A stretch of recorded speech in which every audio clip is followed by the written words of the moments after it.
তো আজকের যে মূল আলোচনার বিষয়টা হচ্ছে যে electrical design and installation for নিরাপদ আরএসসি অডিট রিকোয়ারমেন্ট।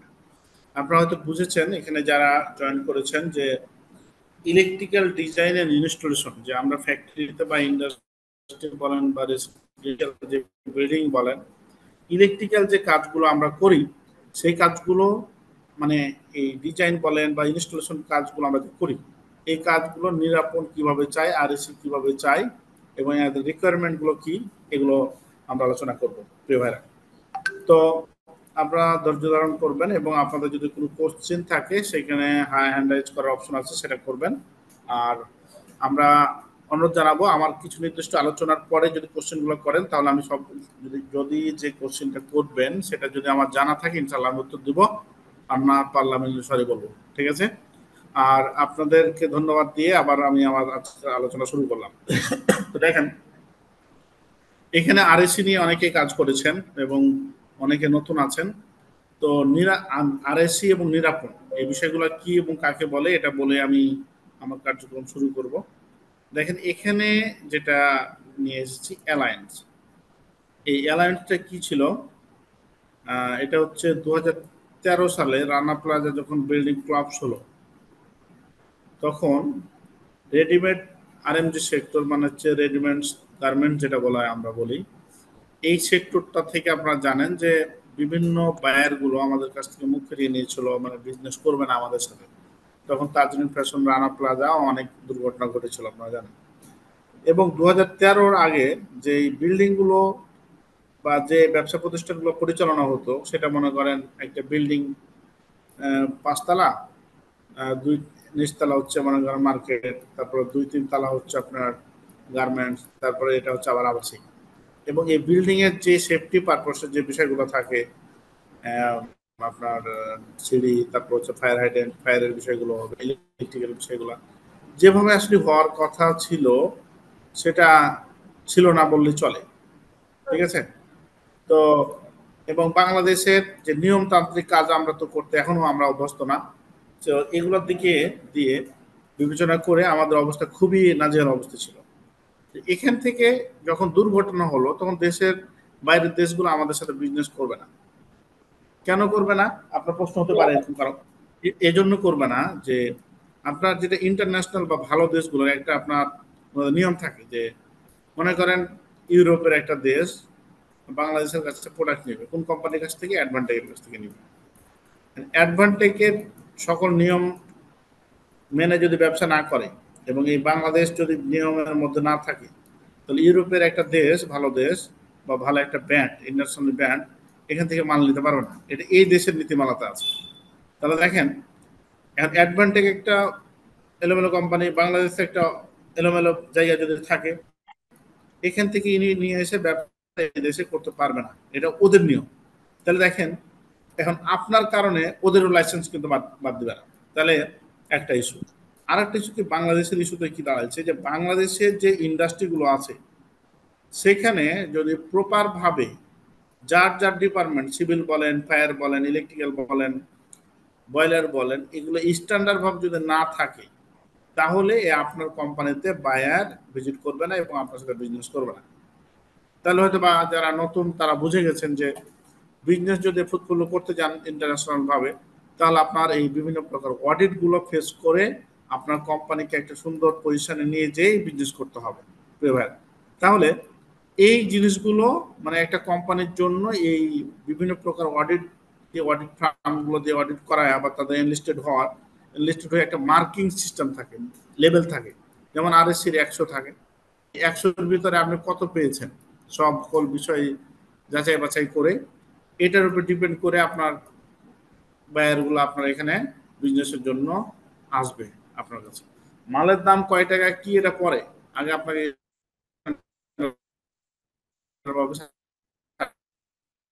আসতে হবে, ঠিক আছে।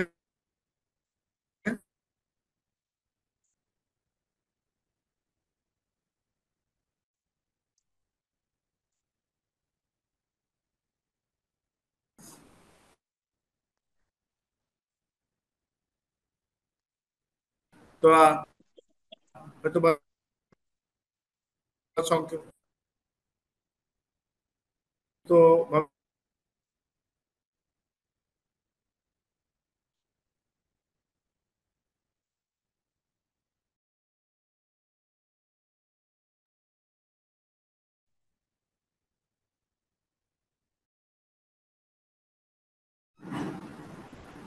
এই সব কিছুর সমন্বয় আপনার প্রতিষ্ঠানটা পরিচালনা হয়।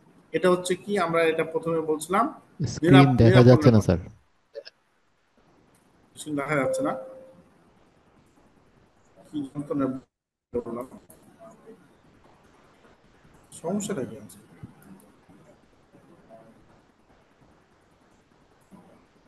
নেটেও মাঝে মধ্যে সমস্যা দেখাচ্ছে। এটা তো ভাই আমাদের পেড লিঙ্ক, আমি কি ভুল করে অন্যটাতে ঢুকছি নাকি? না, আপনারা তো ওটিতে আছে, সমস্যা হবে। যাও, এখন কি দেখতে পাচ্ছেন? হ্যাঁ, কিছু একটা আসছে। জি, এখন আসছে মনে হয়। একটু আমাকে লাউডলি বললেন ভাইয়া, সরি। আমি আসলে এটা তো আমরা কয়েক বছর থেকে ইউজ করছি, এই ধরনের প্রবলেম হয়নি আমাদের। এখনো স্ক্রিন পুরোপুরি আসছে না। আচ্ছা, জি, আচ্ছা, এখন স্ক্রিন তো এখনো স্ক্রিন দেখতে ভালোভাবে পাচ্ছেন? দেখা যাচ্ছে। এটা কি সবার না ভাইয়ের? আমাদের স্ক্রিন কি দেখতে পাচ্ছেন? স্ক্রিন দেখা যাচ্ছে কিন্তু ওই প্রেজেন্টেশনটা দেখা যাচ্ছে না।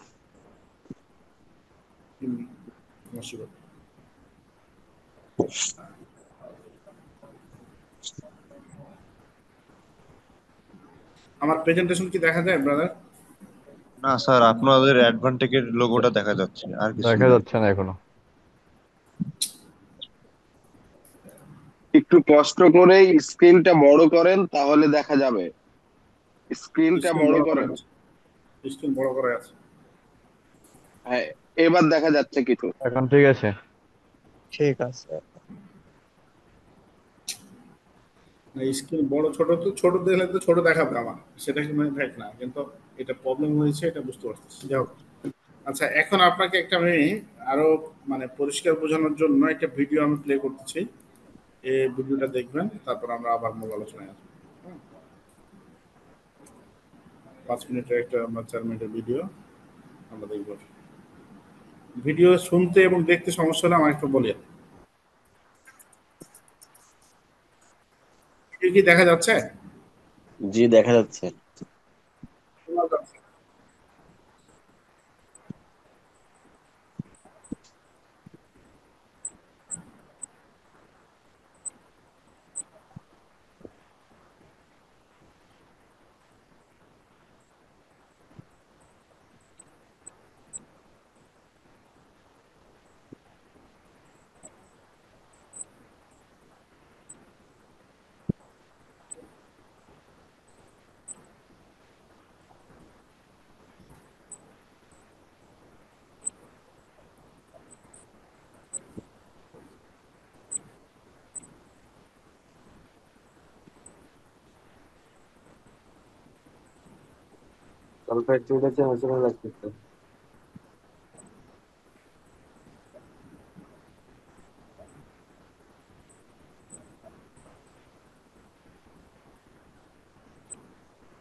স্যার, ভিডিওর সাউন্ড কি নেই?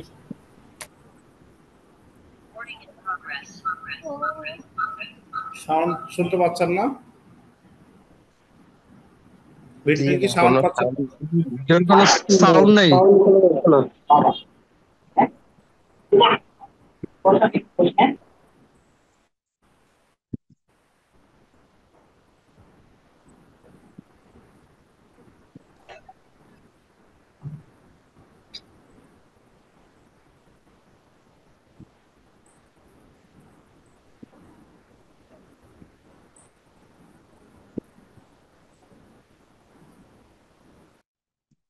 Incidents occurring. Through teaching factories to own safety, Nirapon is helping to prepare facilitating workplace safety.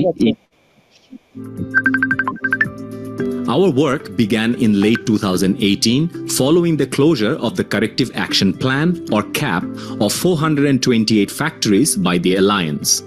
Nirapon recognizes workplace safety management is still a developing process in Bangladesh, which is why we provide ongoing support to CAP-closed factory workers, managers, and employers with the tools to effectively manage their own safety and to ultimately change the narrative on the brand requirement. Our member-led structure provides a unique opportunity to teach factories the importance and value of continuous safety improvement. Nirapon's members work toward promoting a sustainable culture of workplace safety through education and training. To achieve this goal, Nirapon acts on behalf of its members to educate and support factories through participation in our safety management program. We partner with BRAC to implement education and training as well as other industry-leading service providers who offer safety assessment tools and reporting processes as well as helpline services. The program empowers workers, managers, and owners to become stakeholders in workplace safety through education rather than enforcement. As a result, workers are starting to have safety conversations or raise issues with supervisors and managers, helping to reduce the likelihood of incidents occurring. Through teaching factories to own safety, Nirapon is helping to prepare Bangladesh for a safer, more productive future. Nirapon is educating factory workers, managers, and owners to recognize that CAP closure is not a safety solution, but rather the first step toward truly owning their own safety and achieving and maintaining a safe workplace. Join the cause and help us to create safer factories in Bangladesh.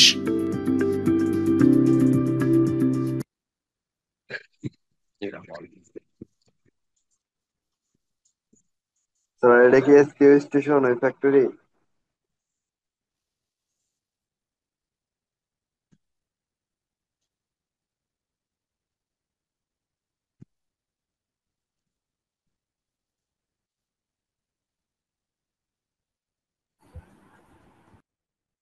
জি ভাই, আমাকে শুনতে পাচ্ছেন?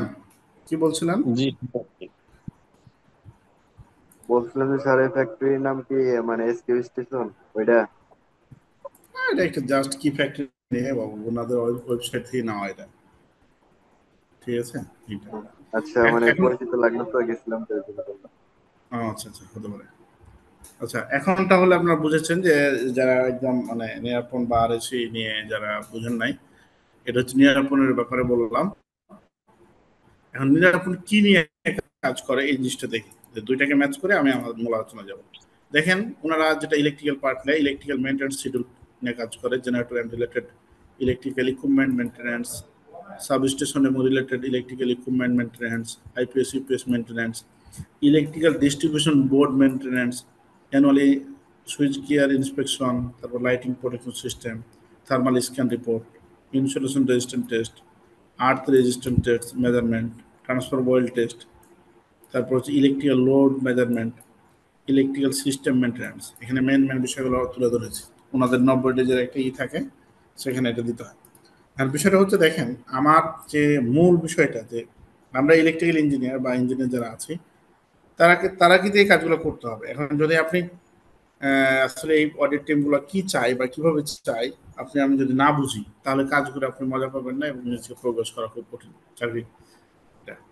আচ্ছা, এটা গেল নিরাপনের ব্যাপারে। এখন RAC যেটা এখন লেটেস্ট, এখন যেটা আরএসি, সেটা হচ্ছে অ্যাকর্ড নামে পরিচিত ছিল আগে। অ্যাকর্ডের রোল প্লে আপনার আরএসি করতেছে। এটা কি ছিল, আমি একটু ইতিহাসটা বলি আপনাকে ছোট করে, যে যখন 2013 সালে অ্যাকর্ড আর হচ্ছে অ্যালায়েন্স আসলো, দুইটা ফার্ম। কত সালে? এটা 13 সালের পর। 13 সালের যখন আসলো, ওনারা 5 বছরের জন্য বাংলাদেশে চুক্তি, বুঝেন, বাংলাদেশে যারা নীতি নির্ধারক আছে আরএমবি সেক্টরের, তাদের সাথে 5 বছরের জন্য চুক্তিবদ্ধ হয়েছিল যে এই বিষয়গুলো আমরা মনিটরিং করব, তোমরা যদি এগ্রি থাকো তাহলে আমাদের সাথে করবো। তো বাংলাদেশে এগ্রি হয়েছে। এখানে আবার পক্ষের বিপক্ষে দুটা আছে, কাজ করতে গিয়ে। কিছু মানুষ বলে যে এক লাইন শেষে অনেক ক্ষতি হয়েছে, অনেকে সে হয়েছে। আমি আবার কমপ্লেন্টস নিয়ে যেহেতু কাজ করি, আমি মনে করি হ্যাপি ফিল করেছি তারা আসাতে। কেন? বাংলাদেশে কোনো নিয়ম নীতি আমরা যেহেতু একটু কম মানার চেষ্টা করি, ওনারা আসার পরে বিভিন্ন ইন্ডাস্ট্রি গুলো আপনার স্ট্রংলি সাজছে, ঠিক আছে, মানে কিছুটা হলো ডেভেলপ হয়েছে। তো সেক্ষেত্রে এটা ভালো। আর খারাপ দিকগুলো হচ্ছে যে ইন্ডাস্ট্রিতে যেহেতু আমরা নিয়ম নীতি মানি না বা জানি না, তো এখন নিয়ম একজন মানে না, হঠাৎ করে নিয়ম মানতে গেলে অনেক কষ্ট হচ্ছে, বন্ধ হয়ে গেছে। এবং যে ইন্ডাস্ট্রিগুলো টিকে থেকেছে অনেক টাকা পয়সা আপনার খরচ করতে হয়েছে। যেমন ফায়ার হাইড্রেন্ট, গোটা সিস্টেমে ফায়ার হাইড্রেন্ট যদি আপনার ডিটেকশন প্রোটেকশন করতে গেছে তখন অনেক টাকা হয়েছে। ইলেকট্রিক্যাল যে বিষয়গুলো আছে নিয়ম মাফিক করেনি, সেগুলো নিয়ম মাফিক করতে গিয়ে টাকা পয়সা খরচ হয়েছে। ফায়ারের বিষয়গুলো অনেক সিস্টেম ডেভেলপ করতে হয়েছে, বয়লারের সিস্টেম অনেক ডেভেলপ করতে হয়েছে। এইগুলোর দিক দিয়ে প্রতিষ্ঠানের টাকা পয়সা গিয়েছে, কিন্তু প্রতিষ্ঠানটা কিন্তু অনেক ভালোভাবে সেরেছে, ঠিক আছে। এই ছিল মূল ইস্যু। এখন একটের 5 বছর পর এই যে 20 মে 2020 সালে এই একট যখন চলে গেল, তখন হচ্ছে আরএসসি আসলো। আরএসসি মানে কি? আরএমজি সাস্টেনেবিলিটি কাউন্সিল, এই প্রতিষ্ঠানটার নাম। এই প্রতিষ্ঠানটা কিভাবে হয়েছে দেখেন, এখানে বলছে officially registered by the office of the joint stock company. Stock company নামে এই প্রতিষ্ঠানটা হয়েছে। এই প্রতিষ্ঠানের সাথে কারা আছে, কারা এটা পরিচালনা করে? এটা হচ্ছে আপনার ইন্ডাস্ট্রি, এখানে Bangladeshi industry global band, global and local Bangladeshi trade union. দেখেন, মানে বাংলাদেশ এবং হচ্ছে ইন্টারন্যাশনালি এটা হচ্ছে ম্যাচ করে এই প্রতিষ্ঠান পরিচালনা করতেছে। এই প্রতিষ্ঠানের সাথে যারা আছে, এটা অনেক আগের ডাটা, চেঞ্জ হতে পারে, 150টা ফ্যাক্টরি আছে, নাকি সরি ব্যান্ড আছে, ব্যান্ড 150টা ব্যান্ড। এটা কিন্তু নর্মাল কোনো ব্যান্ড না। আর হচ্ছে আপনার ফ্যাক্টরি 1600 ফ্যাক্টরি নিয়ে কাজ করতেছে, 2 মিলিয়ন মানুষ, মানে ফ্যাক্টরির লোকজনকে কাউন্ট করেছে, ঠিক আছে, আরএসএর লোকজন এটা না। এখন আরেকটা হচ্ছে কি, এখানে আরেকটা জিনিস দিয়েছে যে এটা কিভাবে নিয়ন্ত্রণ হয় আর সেটা, এগুলো আপনাদের কোনো জায়গাতে ভাইবাতে লাগতে পারে, সেজন্য বলছি ইন্ডাস্ট্রি। ইন্ডাস্ট্রিটা কি দ্বিসন্ধি লিমিটেড নামে আছে। Band association for textile RMG sustainability in supply chain, trade union association textile এবং RMG sustainability in supply chain. এখানে এই যে ডিরেক্টর বোর্ডটা যেটা গঠন হয়েছে, বোর্ড অফ ডিরেক্টর, এটা 18 জন আছে আরএসসির। এটা এই যে আপনার এখানে 3 জন, এখানে 3 জন, 318 জন নিয়ে মূল বোর্ড গঠিত। এই হচ্ছে বিষয়। তারা কি করে?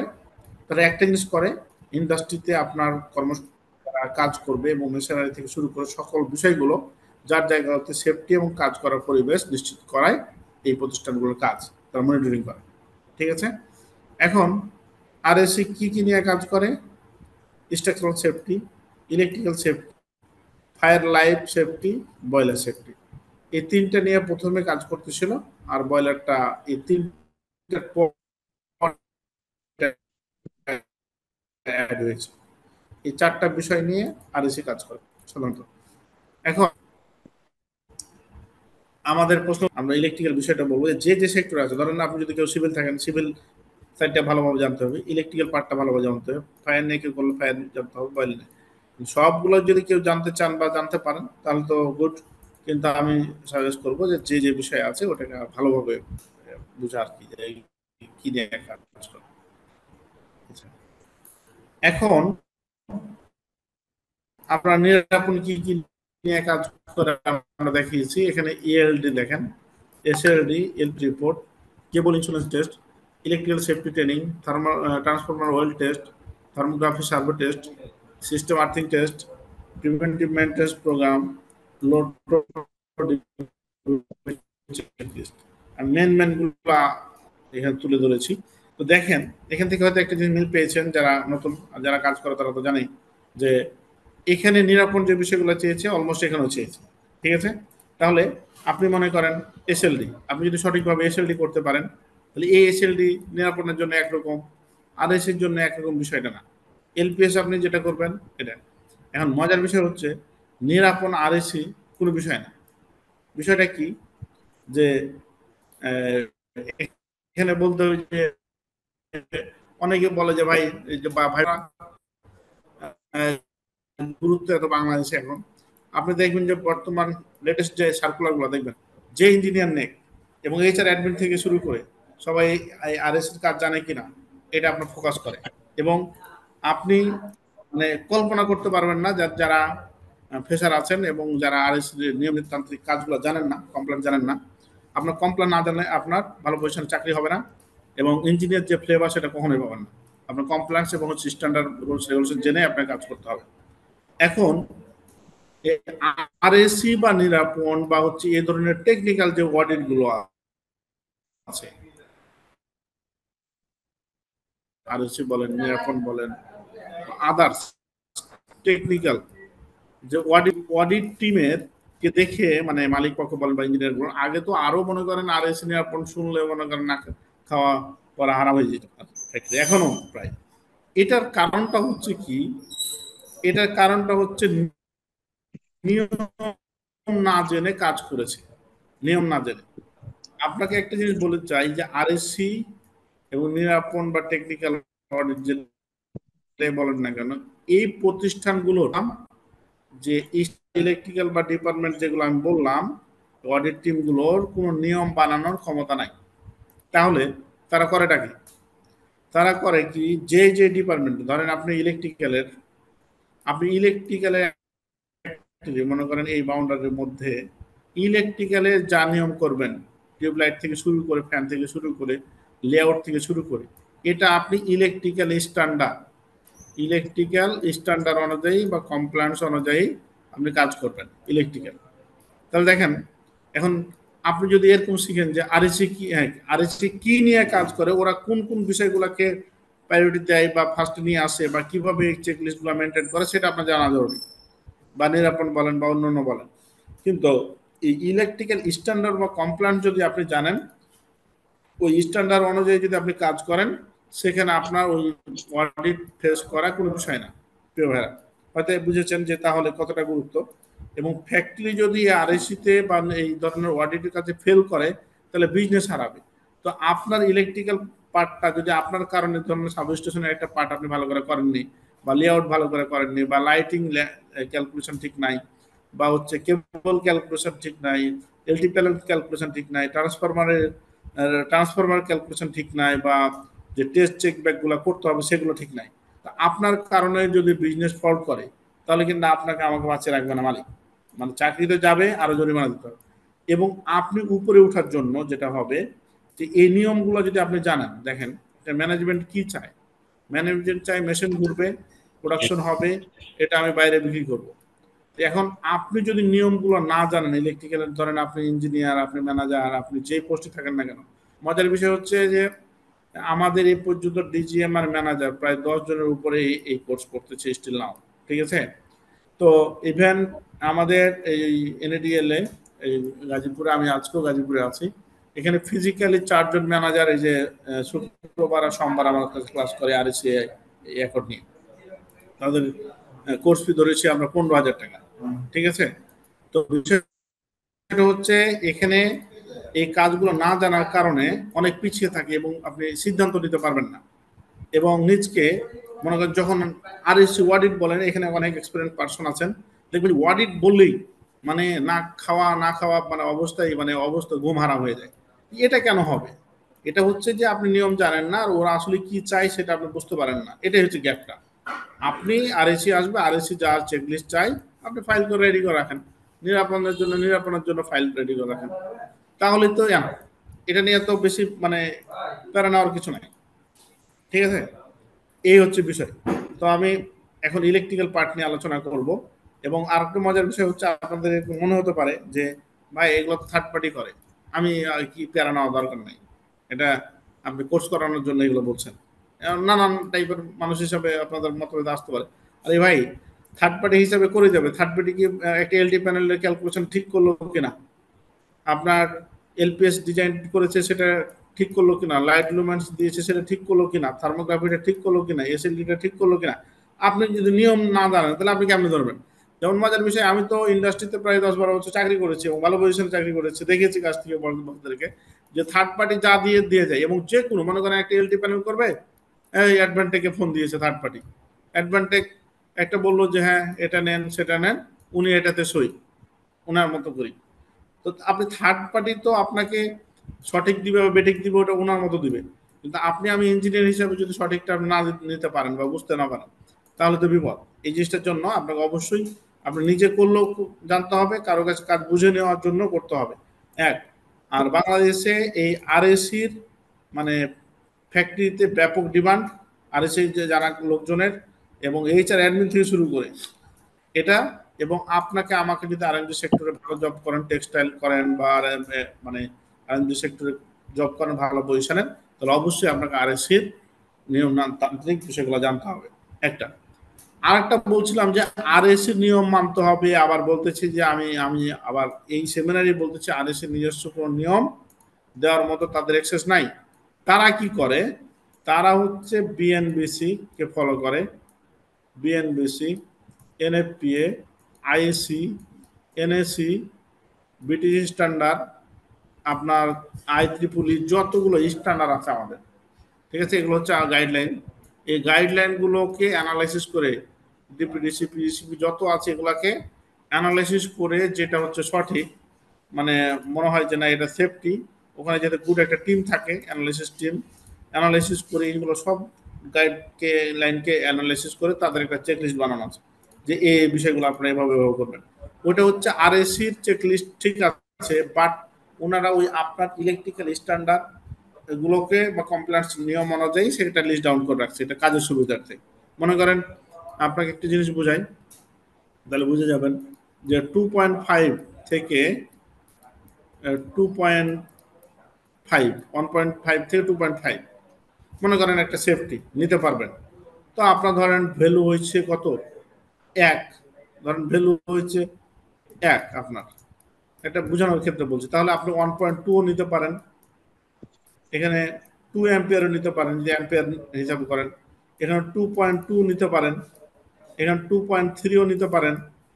দেখেন আপনি 2.5ও নিতে পারেন সর্বোচ্চ।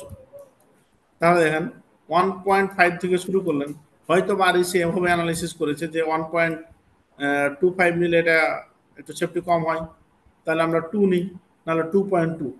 তখন ওনার চেক লিস্টে এভাবে দিয়েছে যে আপনি এটা নেবেন 2.2 ধরেন এটা স্ট্যান্ডার্ড আমাদের বিএনবিসিতে বলছে সাপোজ ধরেন, তাহলে ওনারা চেক লিস্টে দিয়েছে কি 2.2।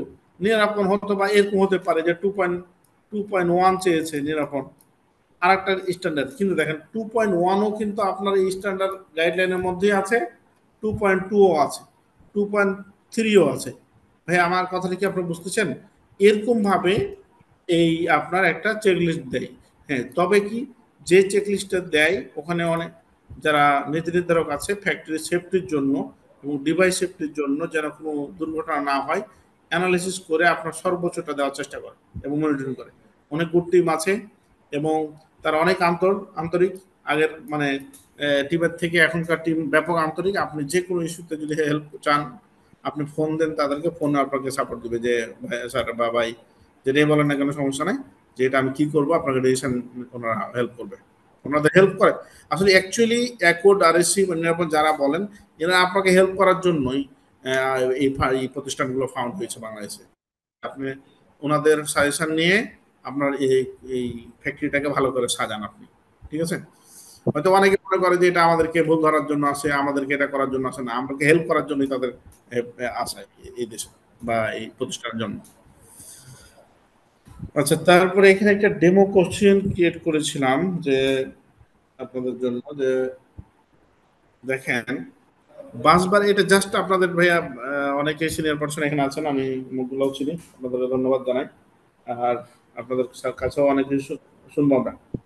এখানে দেখেন বাসবার ক্যালকুলেশন কিভাবে করব, কেবল ক্যালকুলেশন কিভাবে করব, লোড ক্যালকুলেশন কিভাবে, ট্রান্সফার ক্যালকুলেশন কিভাবে করব, লোড কত প্রকার, পাওয়ার ফ্যাক্টর ক্যালকুলেশন কিভাবে করব, এসিবি কেসিবি কোনটা কখন ব্যবহার করব, 3 ফেজের মধ্যবর্তী গ্যাপ কত হওয়া উচিত, এমসিসিবির সেট পয়েন্ট কিভাবে নির্ধারণ করব, ট্রান্সফর্মার আর্থিং কয়টা দেবো, জেনারেটর আর্থিং কয়টা দেবো, এন্ট্রি আর্থিং কয়টা দেবো, এসটি আর্থিং কয়টা দেবো, আর্থিংয়ের কেবল কিভাবে নির্ধারণ করব, সিস্টেম আর্থিংয়ের রেজিস্ট্যান্সের মান কত হওয়া উচিত, আর্থিংয়ের কেবল ফেজ এর কত % নিতে হবে, এলপিএস এর রেজিস্ট্যান্সের মান কত, এলপিএস এর বোরিং হতে হবে, সিস্টেম আর্থিং এর বোরিং কত হওয়া উচিত, এলপিএস আর্থিং এর সর্বনিম্ন মান কত হতে হবে, পিট কি, সিস্টেম আর্থিং এর কপার রডের সাইজ কত, এলপিএস এর কপার রডের সাইজ কত, আরএসির কাজ কি, থার্মোগ্রাফি কি, থার্মোগ্রাফির ধাপ কয়টা, কেবল ইনসুলেশন রেজিস্ট্যান্সের মান কত মেগার উপরে হতে হবে আরএসি নিরাপণ ফ্যাক্টরিতে কেন প্রয়োজন। দেখেন, যারা আজকে শুধু এই আরএসি নিরাপণের কথা প্রথম শুনেছেন তারা হচ্ছে আরএসি নিরাপণ কেন ফ্যাক্টরিতে প্রয়োজন এই অ্যান্সারটা দিতে পারবেন, তারপরে আরএসির কাজ কি সেটা দিতে পারবেন। আসলেই আমি যেটা সাজেশন দিই যে বিভিন্ন আলোচনাতে থাকতে পারলে কিছু না কিছু অর্জন হবেই, ঠিক আছে। এই কোশ্চেনটা এখন দেখেন, এই কোশ্চেনগুলো একদম ফানি এবং ডেমো কোশ্চেন। এখন আপনারা এই কোশ্চেনগুলো কয়টা পারবেন এটা কিন্তু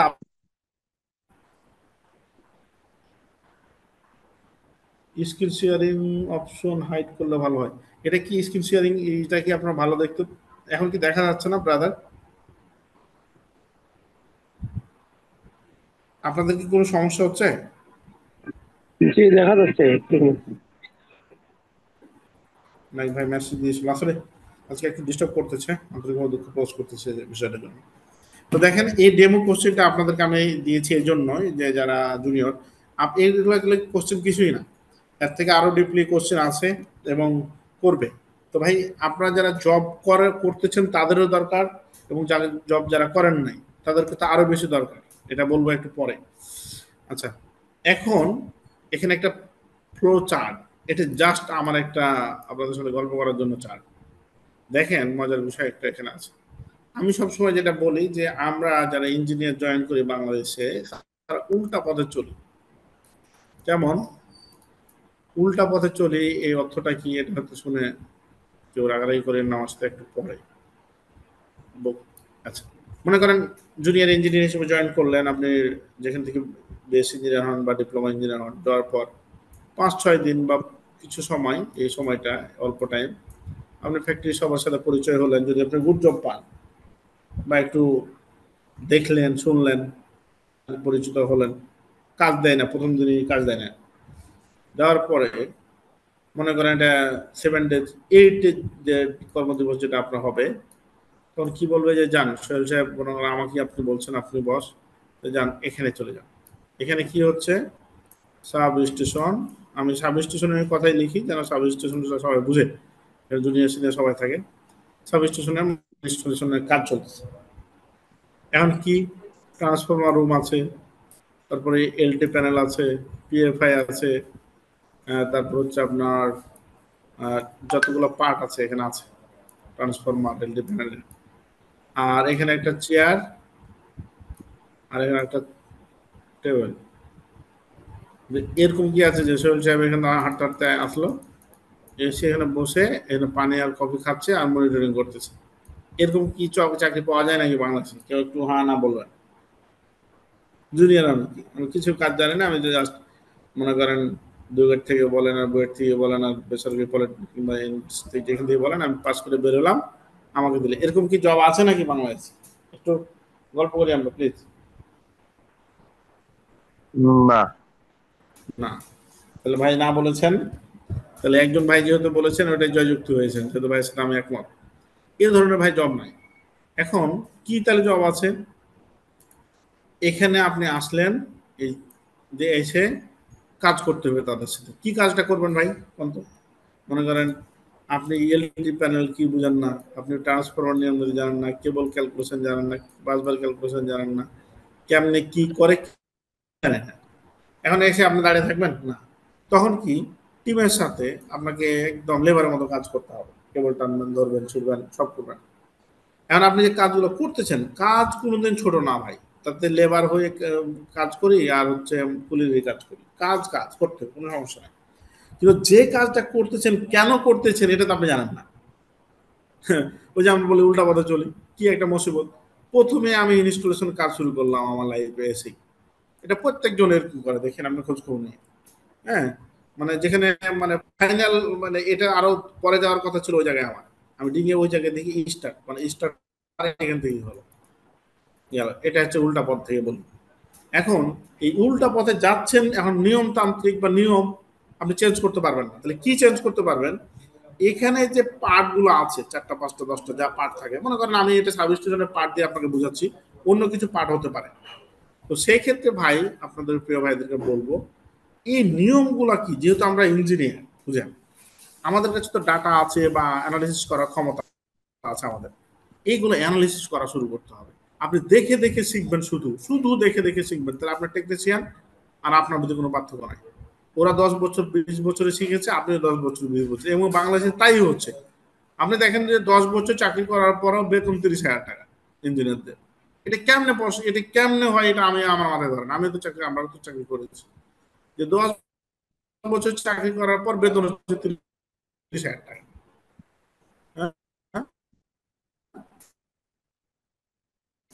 তো এই জন্যই হয় যে এই সেক্টরে শুধু দেখে দেখে শিখতেছে, স্টাডি করতেছে না।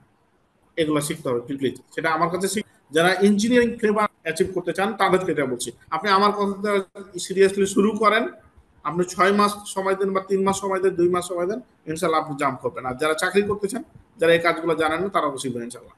কাজগুলো কি শিখবো দেখেন, রুলস, কি কাজ করতে হয়। একটা রুম আছে, এই রুমটাতে কয়টা লাইট দিব, এলপিএস ডিজাইন কিভাবে করব, বিএনপি এনএফপি, অনেকগুলা স্ট্যান্ডার্ড আছে। এই স্ট্যান্ডার্ড গুলো আপনার যে পোস্টারটা দেখেন একটা একটা করে কেটে কেটে আমরা আপনাদের জন্য রেখেছি, আপনাদের ইনশাআল্লাহ প্রোভাইড করব। এগুলো দেখবেন, তাহলে রুলস রেগুলেশন জেনে গেলেন। এখন ডিজাইন করবেন, এই ডিজাইন করার জন্য আপনি খসড়া, যখন আপনি নিয়ম জেনে গেলেন, ধরেন একটা ট্রান্সফরমারের চারিদিকে কতটুকু জায়গা থাকতে হবে সেটা জানেন, 2টা ট্রান্সফরমার একসাথে হলে স্পেস গুলো কতটুকু হবে সেটা জানেন, তাহলে আপনি খসড়া করলেন। খসড়া করার পর এখন আপনাকে জানতে হবে অটোক্যাড। ইলেকট্রিক্যাল অটোক্যাড জানতে 8 দিন সময় লাগে না প্রিয়ভাইরা। যারা ইলেকট্রিক্যাল অটোক্যাড জানেন না প্রিয়ভাইরা, অবশ্যই অবশ্যই ইলেকট্রিক্যাল অটোক্যাড শিখতে হবে, বাধ্যতামূলক শিখতে হবে। আপনাদের একদম জোর করে বললাম, শক্ত করে বললাম। এখন ইঞ্জিনিয়ারিং ভাষা হচ্ছে কি ড্রয়িং। তো আপনি ড্রয়িং না জানি আমি, তাহলে ইঞ্জিনিয়ার কি হবে? আপনি ইঞ্জিনিয়ারিং ভাষা যদি ড্রয়িংই হয় আর আপনি যদি ড্রয়িং না জানেন, তাহলে ইঞ্জিনিয়ারিং ভাষা আপনি জানেন না, তাহলে করবেনটা কি? ওই যে আপনি 8টায় অফিসে যাবেন আর 16 ঘন্টা ডিউটি করে ব্যাগটা নিয়ে যাবেন আর ব্যাগটা নিয়ে আসবেন, ইঞ্জিনিয়ারিং ফ্লেভার আপনি পাবেন না। আর দেখেন ইন্ডাস্ট্রিতে যারা চাকরি করতেছে, রুলস রেগুলেশন এগুলো জেনে জেনে যেমন হাঁটি হাঁটি পা করে যাচ্ছে, খুব অল্প সময়ের মধ্যে একটা ভালো লাইফ লিড করতে পেরেছে। এরকম বাংলাদেশে অহরহ আছে, এবং আমরাও সেই লাইফ লিড গুলা করেছি চাকরি জীবনে। এখনো তো নিজের ফার্ম আছে বা কনসালটেন্সি করতেছি, এগুলো নিয়ে কাজ করতেছি, এগুলোর ভিতরে ডুবে আছে অটোমেশন। এবং আপনাদেরকে একদম শক্ত করে বললাম, যারা ফ্রেশার আছেন এবং চাকরি করতেছেন, একটু প্ল্যান করে ভাই এই কাজগুলা শিখে নেন। আপনারা কোর্স করতে হবে এই বিষয়টা না, যে কোনো আপনাদের যদি হেল্প প্রয়োজন হয় আমার অফিসে আসবেন, আপনাদেরকে ফ্রিতে আমি হেল্প করবো, ঠিক আছে? তো তাহলে এই জিনিসগুলো আপনাকে অবশ্যই শিখতে হবে, এতটুকু থেকে নিয়ে বললাম, ঠিক আছে? আপনাদের আমাদের অফিস হচ্ছে একটা এনএডিএল ইঞ্জিনিয়ারিং ডেভেলপ লিমিটেড, এটার সাথেই, আর একটা হচ্ছে হাউস বিল্ডিং। এই শুক্রবার আর সোমবার আমি এখানে বসি, যদি কারো কোনো প্রয়োজন হয় ইনশাআল্লাহ আসবেন। আচ্ছা, এখন দেখেন প্রজেক্ট ভিজিট বা ডাটা নোট এখানে লেখা আছে। এখন দেখেন, যেমন আমরা যখন চাকরি করতাম, অ্যালায়েন্সে করেছি, ডিপ প্লাসে করেছি, আরো টাপ্পাগড়ে করেছি, বিভিন্ন কোম্পানি আমরা ভিজিটে যেতাম। যেমন এই যে রাবা ফ্যাশন আছে, কলা বাগান আছে, কয়েকটা কোম্পানি ছিল তাদের, বা নিজের যে কোম্পানি আছে সেটা তো করতে হয়। এখন তো মোটামুটি যেহেতু কনসালটেন্সি করতেছি, স্পেয়ার পার্টসের বিজনেস করতেছি, মেশিনারি করতেছি, সব কোম্পানিগুলোকে ভিজিট করার সুযোগ আর একটু বেশি হয়ে গেছে। তো ভিজিট মানে কি, আপনি প্রাইভেট কার নিয়ে গেলেন চলে আসলেন, বিষয়টা না। ভিজিট, টেকনিক্যাল ভিজিট বলতে আপনাকে যেটা বোঝায়, আপনার টাইমের উপর ডিপেন্ড করে কয়দিন আপনাকে ভিজিটের টাইম দিয়েছে। আপনি মনে করেন সাব স্টেশনের মধ্যে গেলেন, যে এখানটা ভাঙা, এটা নষ্ট, এটা নষ্ট, সাফিসিয়েন্ট জায়গা নাই, সাফিসিয়েন্ট আলো নাই, সাব স্টেশনের ভিতরে আপনার হিট প্রডিউস হচ্ছে নির্দিষ্ট টেম্পারেচারের বাইরে, এই জিনিসগুলো আপনাকে দেখতে হবে এবং নোট ডাউন করতে হবে কোথায় কি ফল্ট আছে। এবং যখন মনে করেন এটা ধরেন যে 600 অ্যাম্পিয়ার একটা এমডিবি, ধরেন এটা 600 অ্যাম্পিয়ার এমডিবি, এই বাস বা 600 অ্যাম্পিয়ারের মতো না, এই ব্রেকারগুলো সেট পয়েন্ট ঠিক মতো নাই, এখানে আর্থিং নাই, এখানে আপনার ডোর এটা কি রাবার ম্যাট নাই, এখানে হচ্ছে ফার্স্ট এড সাইন নাই, এনার ডেঞ্জার সাইন নাই, এখানে এসএলডি নাই, ডিবি চেকলিস্ট নাই, এগুলো হচ্ছে, এগুলো নাই, এগুলো লাগবে। এখন কি কি লাগবে কি কি নাই আপনি যদি নিয়মই না জানেন তাহলে আপনি কি ভিজিট করবেন? ভিজিট করে আপনি কিছু দেখতে পাবেন? কিছুই পাবেন না, জাস্ট আপনি ছবি তুলে চলে আসবেন। তাই টেকনিক্যাল যে বিষয়গুলো আছে, ভিতরে যে টেকনিক্যাল ইস্যুগুলো আছে, calculation, load calculation, বাসবার calculation, set point থেকে শুরু করে এই এবং ড্রেসিং, এইটাতে ড্রেসিং করবেন কিভাবে, এবং একটা বাসবার থেকে আরেকটা বাসবারের দূরত্ব কতটুকু হবে, কি হবে না হবে, এগুলো সব যখন খুঁটিনাটি আপনি জানবেন তখনই আপনি ভিজিট করে একটা আপনার ডাটা সেট করতে পারবেন। তো এখানে আবার এক্সাম্পল যেটা বললাম, main breaker, capacity, main input cable, neutral cable, earthing cable, main busbar size, main link cable বা বাসবার কেবল সিলেকশন, এটা জাস্ট আমি আপনাদেরকে নোট দিয়েছি। আসলে এখানে যে আলোচনা করতেছি এটা হিউজ পরিমাণে বড়ই, শর্ট করে যতটুকু আপনাদের সাথে শেয়ার করা যায়। এখন একটু আমরা লেখাপড়াতে আসি আবার, যে দেখেন এবিসি লাইসেন্স বলে, এবিসি লাইসেন্স বলেন, এগুলোর জন্য এক্সট্রা প্রিপারেশন নিতে হয় আমাদেরকে বাংলাদেশে।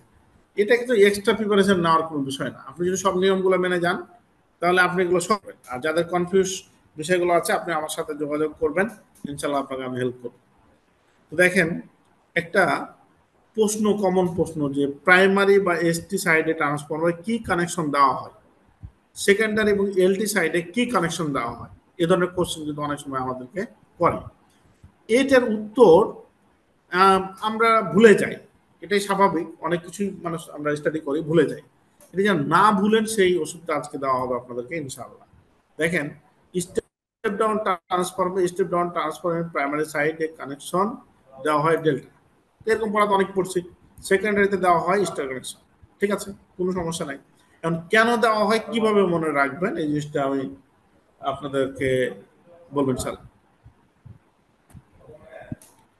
এটা দেখেন, এটা হচ্ছে কি আমার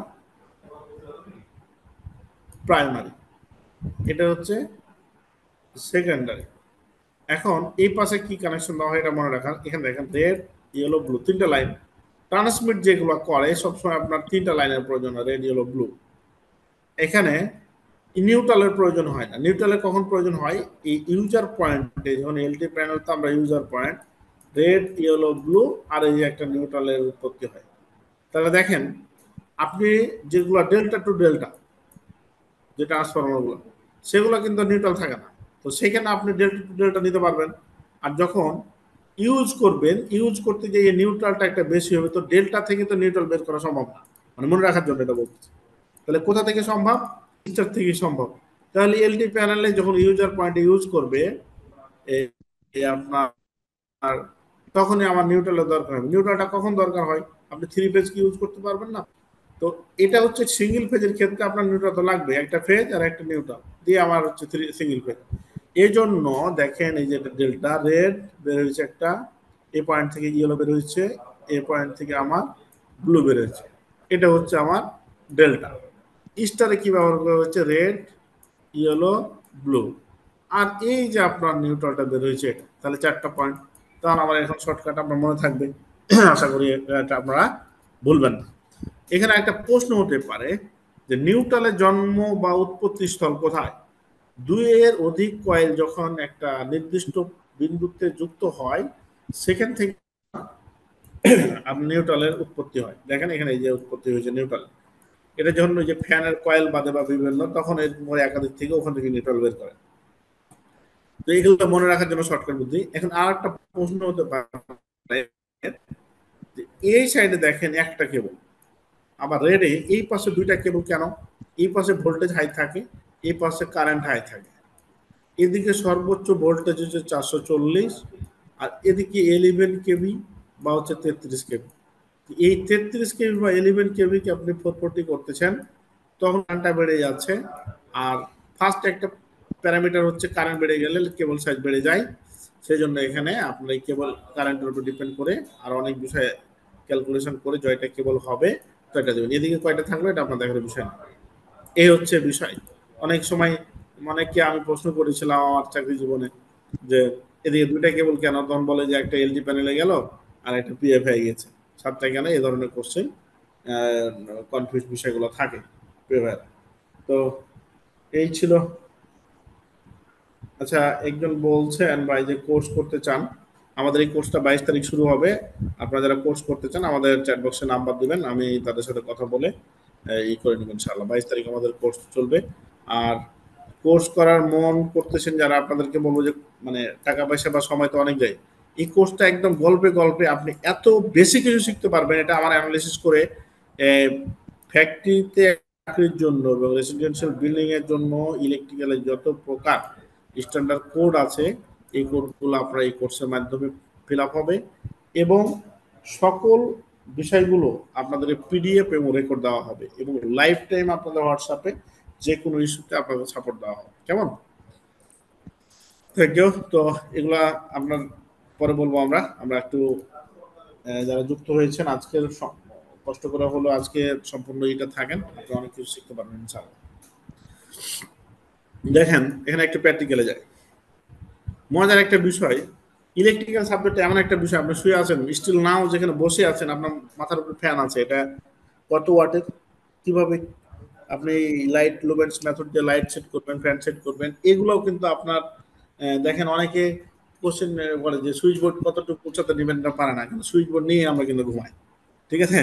ইলেকট্রিক্যাল সাবজেক্টটা হচ্ছে অনেকে বলে যে ল্যাব সুন্দর লাগবে, ল্যাব আপনার রুমেই, আপনি অফিসেই, আপনি ল্যাব যদি মনে করেন সব জায়গায়, আপনি রাস্তায় হাঁটতেছেন এই যে ল্যাব আমার, ঠিক আছে, এটা আমার ল্যাব। তো দেখেন এই ল্যাবটাতে এখানে কি, এখানে ফিউজ আছে, তাহলে ফিউজ ক্যালকুলেশন জানেন আপনি? জানেন না, তাহলে শিখে ফেলেন।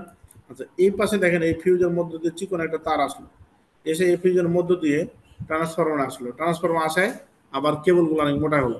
আপনারা জানেন যে এই চিকন একটা কেবল সার্ভিস লাইনে এটার মধ্য দিয়ে কারেন্ট এসে আমাদেরকে কত বড় বড় কেবল আছে এলডি প্যানেলে।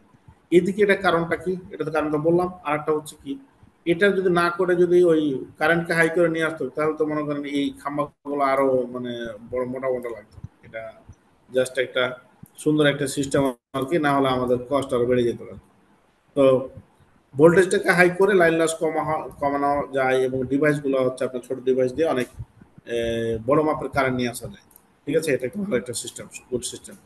দেখেন এই ফিউজটা আমি কত দিব, 500 কেভি একটা ট্রান্সফরমার, এ তার থেকে কতটুকু কারেন্ট নেবে এটা একটু দেখেন।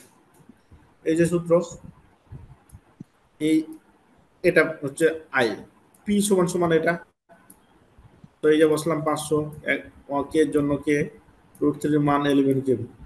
তাহলে মজার বিষয় দেখেন 500 কেভি ট্রান্সফরমার আপনার 27 অ্যাম্পিয়ার কারেন্ট নিচ্ছে, মানে 27 অ্যাম্পিয়ার। চিন্তা করছেন? রিস্ক ফ্যাক্টর যদি আমি 1.25 ধরলাম, এখানে এটা চেঞ্জ হতে পারে, 33 অ্যাম্পিয়ার কারেন্ট নিচ্ছে 500 কেভি ট্রান্সফরমার একটা এসটি সাইডে। তাহলে অনেক নগণ্য কারেন্ট এটা, এই জন্য আমাদের এই ডিভাইসগুলো ছোট লাগে। ঠিক আছে? এই কেবলগুলো চিকন লাগে এসটি। আচ্ছা, গেল একটা। এখন দেখেন 33 হলো আমার ক্যালকুলেশন করে, আপনি এখন লিখে দিলেন, আপনার ইঞ্জিনিয়ার, আপনি মানুষ, আপনার টেকনিশিয়ানকে বা আপনার মালিক পক্ষে যান 33 অ্যাম্পিয়ারের, আমি আপনাকে বলেছি ক্যালকুলেশন শিখাচ্ছি, আপনি লিখে 33 অ্যাম্পিয়ারের ফিউজ দিলেন। 33 অ্যাম্পিয়ারের ফিউজ বাংলাদেশে না, কোনো পৃথিবীতে নাই, এটা প্রডিউসই হয় না। তাহলে আপনাকে ইঞ্জিনিয়ার হিসেবে যে ডিভাইসগুলো বা কেবলগুলো আপনি রেটিং লিখবেন, এটা বাজারে অ্যাভেলেবল কিনা, শুধু বাজারে অ্যাভেলেবল না, এটা অ্যাকচুয়ালি প্রডিউস হয় কিনা। মনে করেন আমি যে বাজারে আছি, এই বাজারে ফিউজটা নাই, কিন্তু 33 অ্যাম্পিয়ারের ফিউজ হয়, এরকম যদি হয় তাহলে তো মানে বাজারে কি পাচ্ছেন না পাচ্ছেন এটা তো কমপ্লেন্সের দেখার ইস্যু না, এটা আপনি অন্য বাজার থেকে নিয়ে আসবেন, বিদেশ থেকে নিয়ে আসবেন। এখন এখানে আসলে বিদেশ বলেন দেশ বলেন, এটা প্রডিউস হয় কিনা 33 অ্যাম্পিয়ারে সেটা আপনার জানতে হবে। 33 অ্যাম্পিয়ারের হয় না, কত হয়? 30 হয়। 30 আপনি সেট করতে পারেন, কিন্তু এটা নিয়ম না। সবসময় যে ক্যালকুলেশন করে যেটা হবে সেটা পালে হুবাহু সেটা দিবেন, নাহলে এক ধাপ উপরে যাবেন। এক ধাপ না, মানে 30 আপনার নিচে দিলেও হবে, হবে না বিষয়টা এরকম না। বেস্ট পয়েন্ট হচ্ছে আপনি যদি 40 নেন, কারণ আপনি বলবেন যে 40 না, আবার আপনি 100 নেবেন, না হবে না, এতগুলো আপনি ডিঙে আসতে পারবেন না। ঠিক আছে? এই হচ্ছে একটা ইস্যু। এখন কিছু শর্টকাট আপনাকে এসএলডি এলডি করতে গেলে ভাই, শুধু পাওয়ারের সূত্র বা হচ্ছে এই যে আমরা যেটা নিয়ে থাকি, মনে করেন আপনাকে বলা হলো ছোট্ট একটা কোশ্চেন, আপনি সকল বিষয় নিয়ে আপনি মনে করেন ক্যালকুলেশন করা শুরু করলেন, তাহলে বিপদ। এই ক্যালকুলেশনগুলো এই এত সময় পাবেন না। আচ্ছা, এটা আলোচনা করি, তাহলে ওই জিনিসটা একটু ইয়ে হবে। তো এসএলডি করার সময় আপনাকে অবশ্যই শর্টকাট কিছু মেথডগুলো আপনাকে অ্যাপ্লাই করতে হবে প্রিয় ভাই। শর্টকাট অ্যাপ্লাই করার জন্য আমি কিছু বিষয় এখানে আলোচনা করবো আপনাদের সাথে।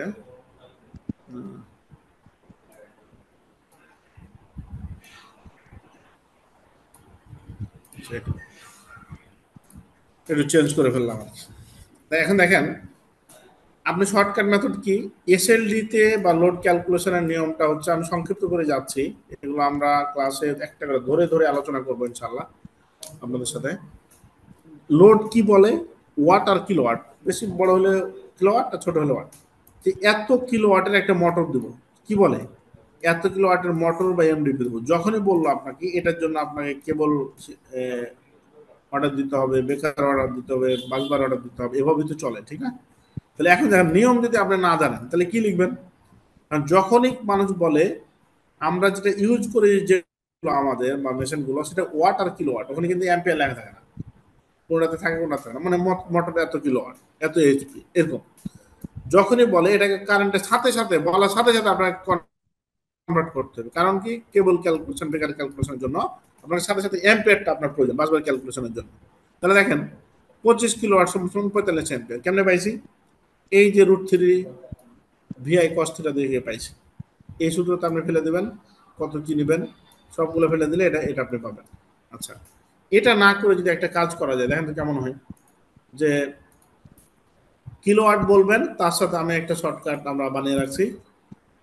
মনে করেন 25 কিলোওয়াট বলছেন, 25 × 1.8 গুণ দিলে 45। 50 কিলোওয়াট বলছেন, 50-এর সাথে 1.8 গুণ দিলাম। আপনি যেটা বলবেন কিলোওয়াট, আমি 1.8 গুণ দিয়ে আমি রেজাল্টটা বলে দেবো। তাহলে আপনার বেশি সময় লাগবে না আমার বেশি সময় লাগবে? আমার তো এখানে 2 সেকেন্ডেই শেষ। আর আপনাকে যদি বলা হয় যে ভাই বলেন তো 50 কিলোওয়াট সমান সমান কত, তখন আপনি এগুলো বলবেন √3 মান কত, কত ভোল্ট দিবেন, তার cos θ মান কত, এই সবগুলা বললে আপনি একটা A4 সাইজের একটা কাগজ দিলে আপনি লিখে তখন অ্যান্সারটা দিবেন। এটা হচ্ছে প্রফেশনাল কাজগুলো, এভাবে করলে আপনি এই কাজে এগোতে পারবেন না। আপনাকে শর্টকাট মেথড অবলম্বন করতে হবে। ইভেন এটা 1.8 কিলোওয়াটের সাথে গুণ দিলে আপনি 3 ফেজের কারেন্ট পাবেন, এবং সিঙ্গেল ফেজের 5.68 গুণ দিলে আপনি সিঙ্গেল ফেজের কারেন্ট পাবেন। এখন মজার বিষয় হচ্ছে যে এটা আসলে যে শর্টকাটগুলো ব্যবহার করব, এই শর্টকাটগুলো কোথায় পেয়েছি? না তো বলবেন যে সোহেল ভাই একটা সেমিনার নিয়েছিল সেখানে নিয়েছে, এই কথা বলা যাবে না। আপনি শর্টকাট ব্যবহার করবেন, ঠিক আছে, এই ডাটাটা যে কোনো শর্টকাট ফর্ম ব্যবহার করতে পারেন, কিন্তু এই ডাটাটা কোথা থেকে আসলো এই জিনিসটা আপনাকে জানতে হবে। এটা কোথা থেকে আসলে, এবং ভাইবা বোর্ডে যদি ধরেন আপনি ফ্রেশার একজন ইঞ্জিনিয়ার, সেখানে আপনি কি করবেন? ধরেন আপনি চাকরি করেননি, বেস ইঞ্জিনিয়ার হন, ডিপ্লোমা ইঞ্জিনিয়ার, আপনাকে আমি বলেছি যে 25 কিলোওয়াট আপনি এটা গুণ করে বলে দিয়েছেন। তখন আপনি শর্টকাট যখন বলে দিবেন তখন বলবে কি এত শর্টকাট কিভাবে বললো? তো বলবে যে তুমি কিভাবে বললেন, আপনি বলেন। তো বলবে যে 1.8 দিয়ে গুণ দিচ্ছি। 1.8 কি? তখন আপনি আর বলতে পারবেন না, এটা যেন না হয়, এটাকে আপনার বলতে হবে 1.8 কোথা থেকে পেয়েছেন, এটা আপনি 3 ফেজ নাকি সূত্র থেকে পেয়েছেন, পাওয়ারের সূত্র থেকে পেয়েছেন। গেল। এখন আমি আপনাকে প্রমাণ করে দিব যে এটা কিভাবে আমরা এখান থেকে পেয়েছি। আর আরেকটা আপনাদেরকে আহ্বান জানাবো যে এই যে অ্যাডভান্টেক এ নামে ইউটিউব আছে আমাদের নিচে, ADVNTK, এইটাতে যারা আজকে ভিজিট করেছেন আপনারা করবেন। এই যে পোর্শনটা নিয়ে এখন কথা বলছি, এটা 2-3-4 মিনিটে এটা আলোচনা করা হয়েছে। মানে প্রত্যেকটা মানে বিষয়গুলোকে ইম্পর্টেন্ট এবং হাইলাইট পয়েন্টগুলোকে এটাকে আপনার আমি ছোট ছোট করে আলোচনা করে রাখছি আপনার ইউটিউবে। এবং আরো আমি ব্যস্ততার জন্য পাচ্ছি না, আপনাদের যত প্রকার আসলে এই কোর্সগুলো বা সেমিনারগুলো কন্টিনিউ নেওয়া আমার পক্ষে কোনোভাবেই সম্ভব না, আস্তে আস্তে ব্যস্ততার বিজনেসের কারণে। এখন কিছুদিন এটা কন্টিনিউ করবো, আর এই ভিডিওগুলো আমি ইউটিউবে দিতে থাকবো আপনাদের জন্য, ঠিক আছে? আর আপনি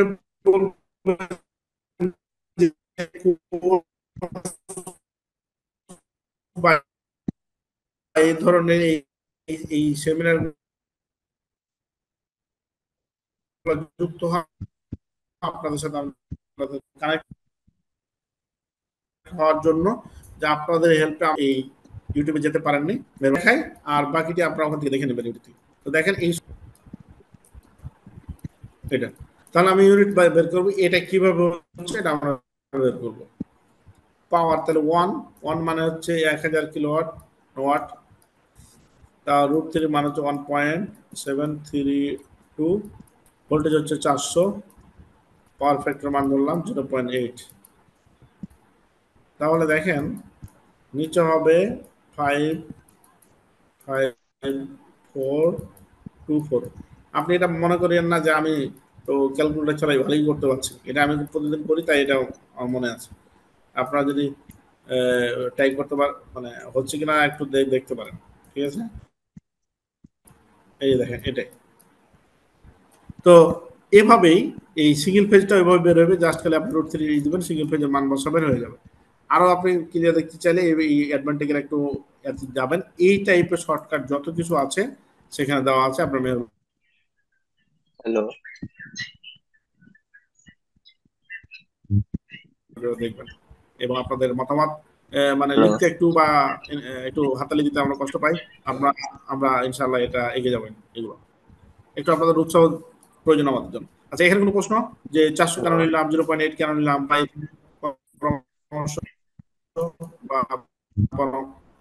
প্রশ্ন? Hello, any person? জি বলেন ভাইয়া।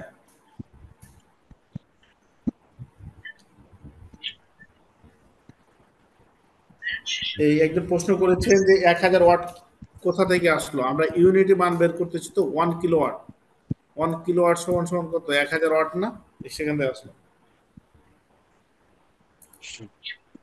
এটা আমরা 1 ওয়াট সমান সমান কত এখানে আমরা করছিলাম। দেখেন আমরা কনভার্টটা করছি কি, যে এখানে কিছু না, মানে কি 1 আছে। 1 কিলোওয়াট সমান সমান মানে 1 কিলোওয়াট সমান সমান আমরা ধরেছি 1.8 অ্যাম্পিয়ার কারেন্ট।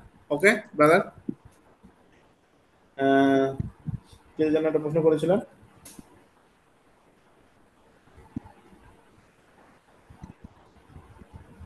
না, একজন লিখছেন যে আমি যতটুকু জানি অটোমেশনের ওয়ার্কশপ ছিল। অটোমেশনের ওয়ার্কশপ আমাদের, জি ভাই আপনি কিছু বলবেন? আপনাকে শুনতে পাচ্ছি, আপনি হ্যালো হ্যালো করতেছেন। আচ্ছা, যদি প্রশ্ন না থাকে তাহলে আমরা একটু এগিয়ে যাব। এখানে যেটা দিয়েছি আমি, এখানে আরএসি এর একটা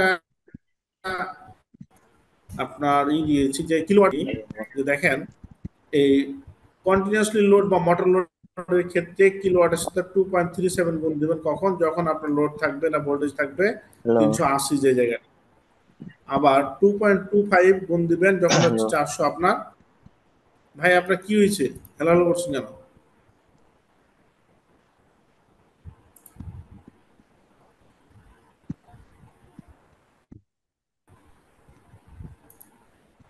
আজব তো।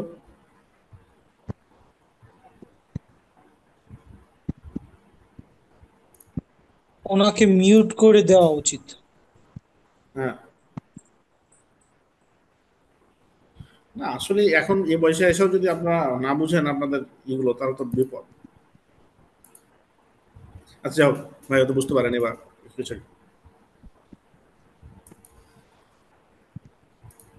হ্যাঁ ভাইয়া, তো এটা যেটা বলছিলাম, এটা আরএসসি একটা নোট দিয়েছে এরকম, এটা নোট আরএসসি নোট ডিরেক্ট আমি ইসলাম যে এটাও ফলো করে আপনি করতে পারেন। এবং সিঙ্গেল ফেজ ক্ষেত্রে মোটর লোডের ক্ষেত্রে কিলোওয়াটের সাথে 7.1 গুণ দিলে এটা আপনি এই কথাটা ওটার সাথে সামঞ্জস্য না, যে আপনি সর্বোচ্চ কত বেকার আপনি সেট করতে পারবেন। মনে করেন 10 অ্যাম্পিয়ার মানে আপনার লোড হচ্ছে 10 অ্যাম্পিয়ারের, আপনি বা না সরি 10 অ্যাম্পিয়ার না, এই কিলোওয়াটটা কত, এই কিলোওয়াটের উপরে ডিপেন্ড করে আপনি সর্বোচ্চ এত গুণ বেশি আপনি বেকার আপনি স্থাপন করতে পারবেন।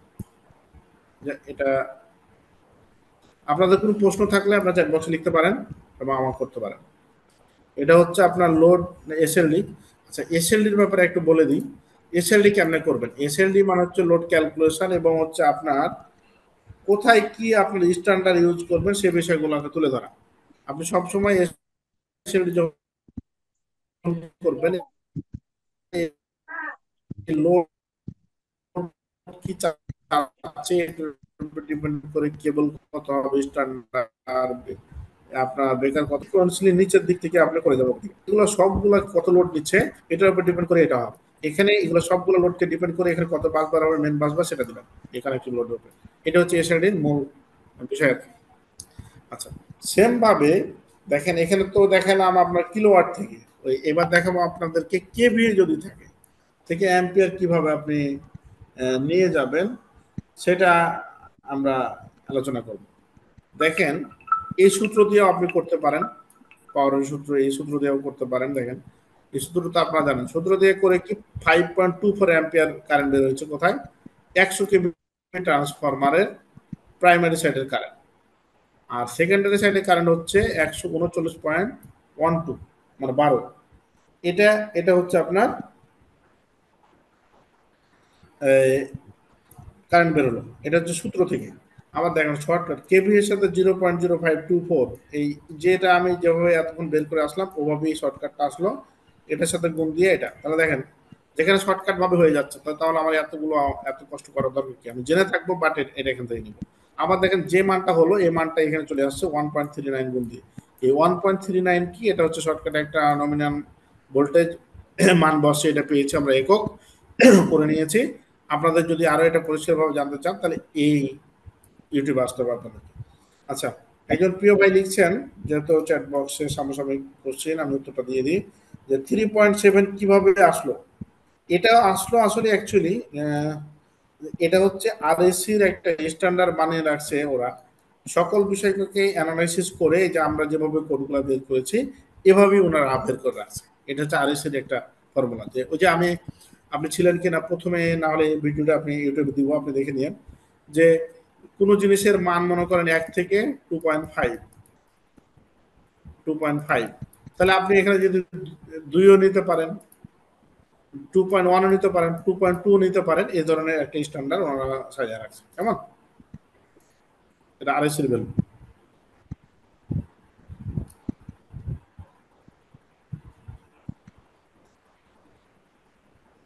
আমার একটা ছোট প্রশ্ন ছিল, যদি করার সুযোগ হয়। জি ভাই, যদি সমসাময়িক কোশ্চেন করেন, না হলে একটু পরে গেলে ভালো, যদি অন্য কোশ্চেন। সমসাময়িক বিষয় বলতে হচ্ছে কেবল ক্যালকুলেশন এবং হচ্ছে আপনার বাসবার ক্যালকুলেশন, দুইটা কি সেম প্রসেসে করা হবে? হ্যাঁ, সেটা তো আপনার সূত্র তো ভিন্ন, কিন্তু আপনি তো কারেন্টের উপর ডিপেন্ড করে তো করতে হবে।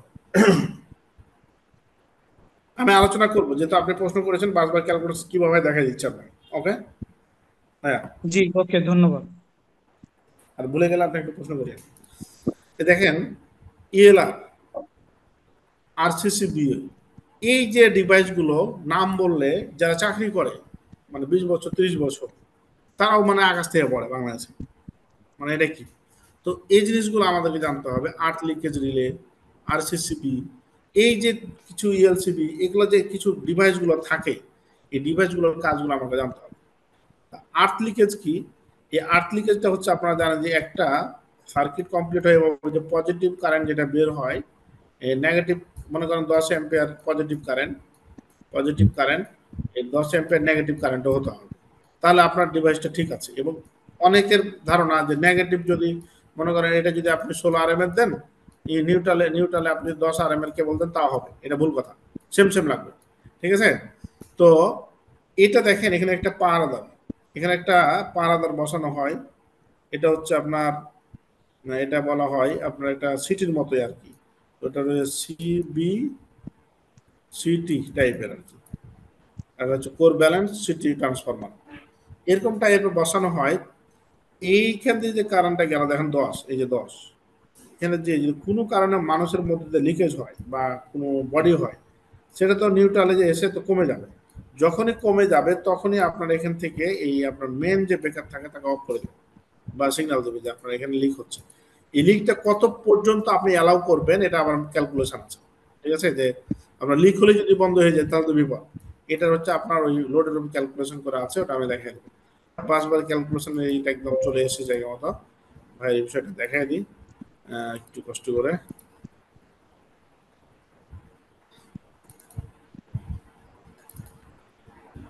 এই যে আমি যে ডাটাগুলো আপনাদের সামনে ওপেন করবো এখন, এগুলো সবগুলো একদম আপনাদের ডাটা প্রোভাইড করা হবে।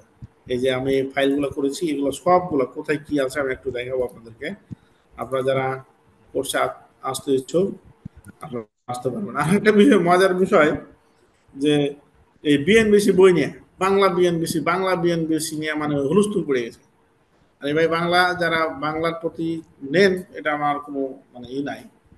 তো যারা বিএনপিসি বই পড়তে চান, আমরা তো কম বেশি যাই হোক ইংলিশ তো পারি, আপনি একটু দেখেন যে এত সহজ করে লেখা আছে যে আপনি বুঝবেন না এমন কোনো কথাই না, ঠিক আছে?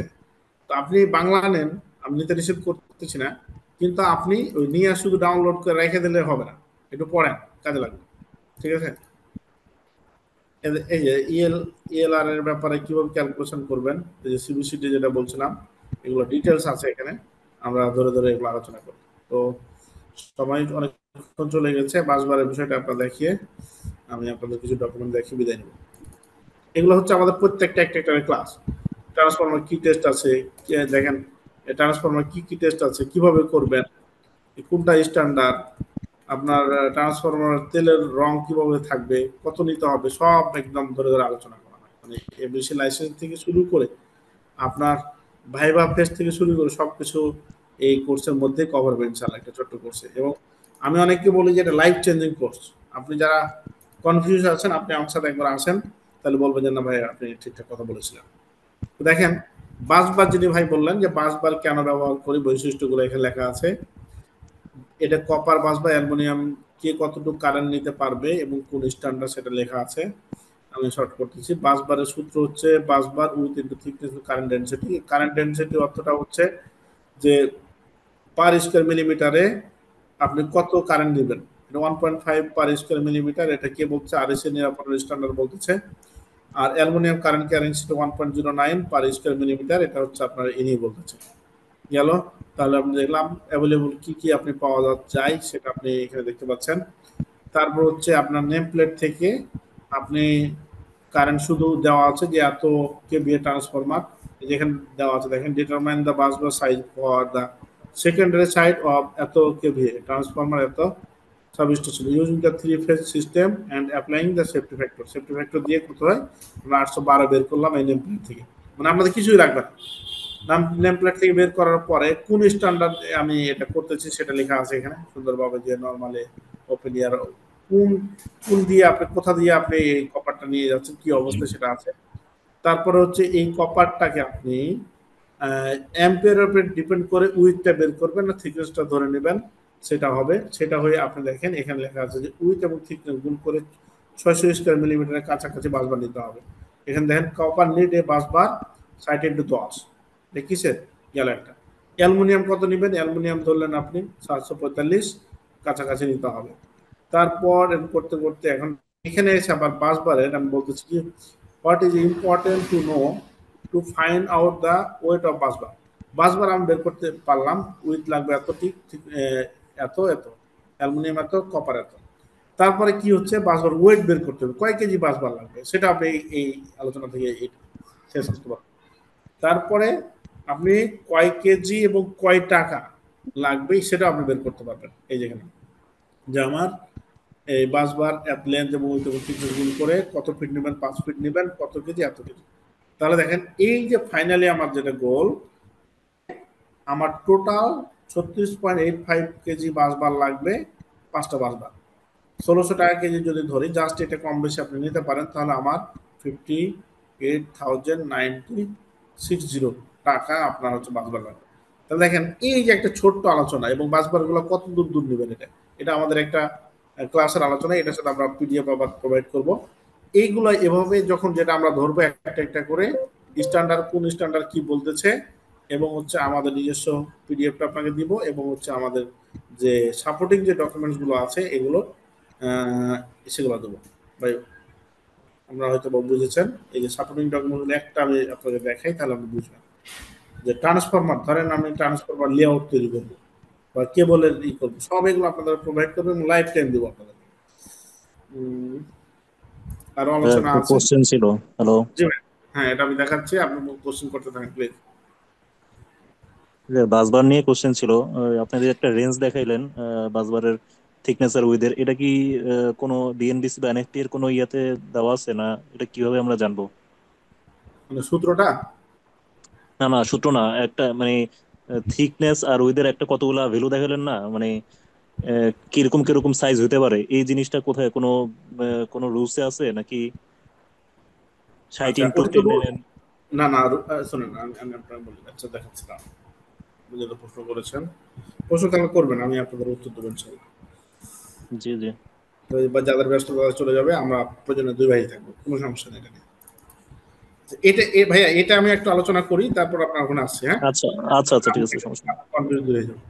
ধরেন এই যে এই ডাটাটা, এই অ্যানালিসিস ডাটা আপনি আপনাদের যেটা বলছেন, আমরা কত মানে আপনি মানে কল্পনা করতে পারবেন না সাবস্টেশন কিভাবে করবেন। এটা বিএনবিসির, এই যে বিএনবিসি কেটে কেটে রাখছে, শুধু সাবস্টেশন পোর্শনটা পড়বেন, তারপর দেখবেন সাবস্টেশন বিএনবিসি, তারপরে এখানে কি বলতেছে বিএনবিসি সবই বলতেছে এখানে এসে আপনার কোথায় রাখবেন, কিভাবে রাখবেন। এখানে এসে এই যে এনএফপি কি বলতেছে, বিএনবিসি, এনএফপিএ এবং ব্রিটিশ স্ট্যান্ডার্ড ম্যাচ করে কে কি বলতেছে আমরা কেটে কেটে রাখছি। তাহলে দেখেন এই যে আপনি কয়েকটা পেজ, যদি 7টা এই যে পেজ যদি আপনি পড়েন, আপনার জেনারেটরটা কোথায় রাখবে, কোন নিয়মে, কোন স্ট্যান্ডার্ডে কি বলছে, আপনি একদম ডোর কতটুকু বাতাস ঢুকবে, কতটুকু বের হবে, কতটুকু আলো থাকবে, আপনার মেঝেটা কি কি অবস্থায় হবে, আপনি কিভাবে ট্রান্সফরমারটা রাখবেন, এই সব কিছু আপনি পানির মতো পেয়ে যাবেন। এবং আপনি মজার বিষয় হচ্ছে আপনি সেটা শিখবেন এবং হচ্ছে দেখেন এই লেআউট, আমাদের একটা সুন্দর একটা আলোচনা হবে। মজার বিষয় দেখেন, যদি আপনাকে কেউ প্রশ্ন করে যে ধরেন একটা ট্রান্সফরমার রুম, এটা এরকম আমি ট্রান্সফরমার দিব, চারিদিকে আমি কতটুকু জায়গা রাখবো, তো আপনি চ্যালেঞ্জ এটা যে আপনি ধরনের কোর্স বা হচ্ছে এরকম ধরনের যদি না জেনে থাকেন কারোর কাছ থেকে, আপনি সারা জীবন আপনি যদি একাডেমিক বই পড়েন এটা উত্তর দিতে পারবেন না, এটা চ্যালেঞ্জ। ঠিক আছে, তাহলে দেখেন এখানে কি বলতেছে, দেখেন the minimum height of substation room should be 3 metre থেকে 3.6 metre depend upon the size transformer, মানে মিনিমাম সাইজ হচ্ছে এটা আর এটার মধ্যে আপনি সীমাবদ্ধ থাকবেন হাইটটা, আরো ডিপেন্ড করবে ট্রান্সফরমারটা কত বড়। একটা গেল, তাহলে দেখেন রুমটা কেমন হবে, রুমের ছাদটা কতটুকু আপনি পেয়ে গেছেন। এখন ট্রান্সফরমারের চারিদিকে কত, এখানে বলছে 0 metre for the transformer install in a room with wall 1-2 side যদি হয়, তাহলে চারিদিকে ট্রান্সফরমারের আপনি রাখবেন 0.7 মিটার। আবার বলছে 1.5 metre transformer install in room with wall 1-3 side, যদি 3 সাইড হয় তাহলে ট্রান্সফরমার চারিদিকে আপনি 1 মিটার রাখবেন। যদি ক্লোজড লুপ হয় এটা, তাহলে বলছে 1.25 রাখবেন, এই যে রাখবেন। আবার বলতেছে ঠিক আছে, সবই ঠিক আছে, আমি জানি না, মানে আমি এক রুমে ট্রান্সফরমার 2টা রাখবো, এরকম আছে না, তাহলে কি করবেন দেখেন এই জায়গাটার জন্য কি বাংলা লাগবে বলেন, আমার থেকে ইংলিশ পড়তে কম পারে এগুলো তো বাংলা আছে কিনা সন্দেহ আছে। ঠিক আছে, তো দেখেন ট্রান্সফরমার এটা একটা, তাহলে এই একটা থেকে একটা ডিস্টেন্স কত হবে দেখেন, 1.5 distance from one to another transformer multi transformer in a room, যদি একটা বা একটা অধিক আপনি 3টাও রাখেন সমস্যা নাই, তাহলে এটা 1.5 রাখবেন 11 কেভি পর্যন্ত। আবার 11 কেভি থেকে যদি বেশি হয় তাহলে 2.5 রাখবেন সর্বনিম্ন, আরো বেশি রাখতে পারবেন। তাহলে আমি বলেন তো, আমি তো দৌড়াচ্ছি এই আলোচনায়, এই আলোচনাটা থেকে এখন যদি আপনাদেরকে বলা হয় এই প্রশ্ন উত্তরগুলো আপনি পারবেন না, লেআউট করতে পারবেন না, পারবেন ইনশাআল্লাহ। এভাবে আপনাদেরকে কেটে কেটে আপনাদের জন্য রাখা আছে, এগুলো আমরা যতবার চাইবেন ততবার আপনাকে লাইফ টাইম এটা প্রোভাইড করা হবে, কোনো ডাটা দিতে এটা। তারপরে যে এলপিএস ড্রয়িং, তারপরে যে যেমন বিএনবিসি বইটা অনেক বড়, এলপিএস এর জন্য কতটুকু, ইলেকট্রিক্যাল আদার্স জন্য কতটুকু, সবগুলো আপনাদের জন্য এগুলা কেটে কেটে রাখা আছে, ইনশাআল্লাহ আপনাদেরকে প্রোভাইড করা হবে। ওকে, আচ্ছা, আমার স্ক্রিনটা কি ঠিক মতো না দেখলে আমাকে প্রিয় ভাই একটু বলবেন, যেহেতু আমি অনেক আপনার কাছ থেকে অনেক দূরে আছি। আচ্ছা বড় ভাই, আপনি বলছিলেন যে বললাম এটা হচ্ছে অ্যাভেলেবল সাইজ ভাইয়া, এই যে দেখছি as per marketing available size, এই সাইজের উপরে কোনো কিছু আপনার কারেন্ট ক্যারিং ক্যাপাসিটি ডিপেন্ড করবে না। মানে মনে করেন কেমনে করবেন আপনাকে একটু দেখাই দিই, ক্যালকুলেটর করি। মানে এটা কি নেবেন এটা আপনার উপর ডিপেন্ড করে।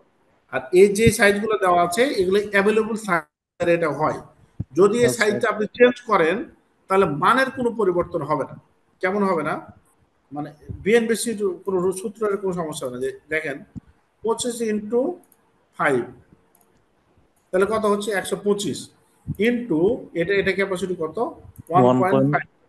1.5 আমার ক্যাপাসিটি কত 193 ধরেন বা 94 ধরেন।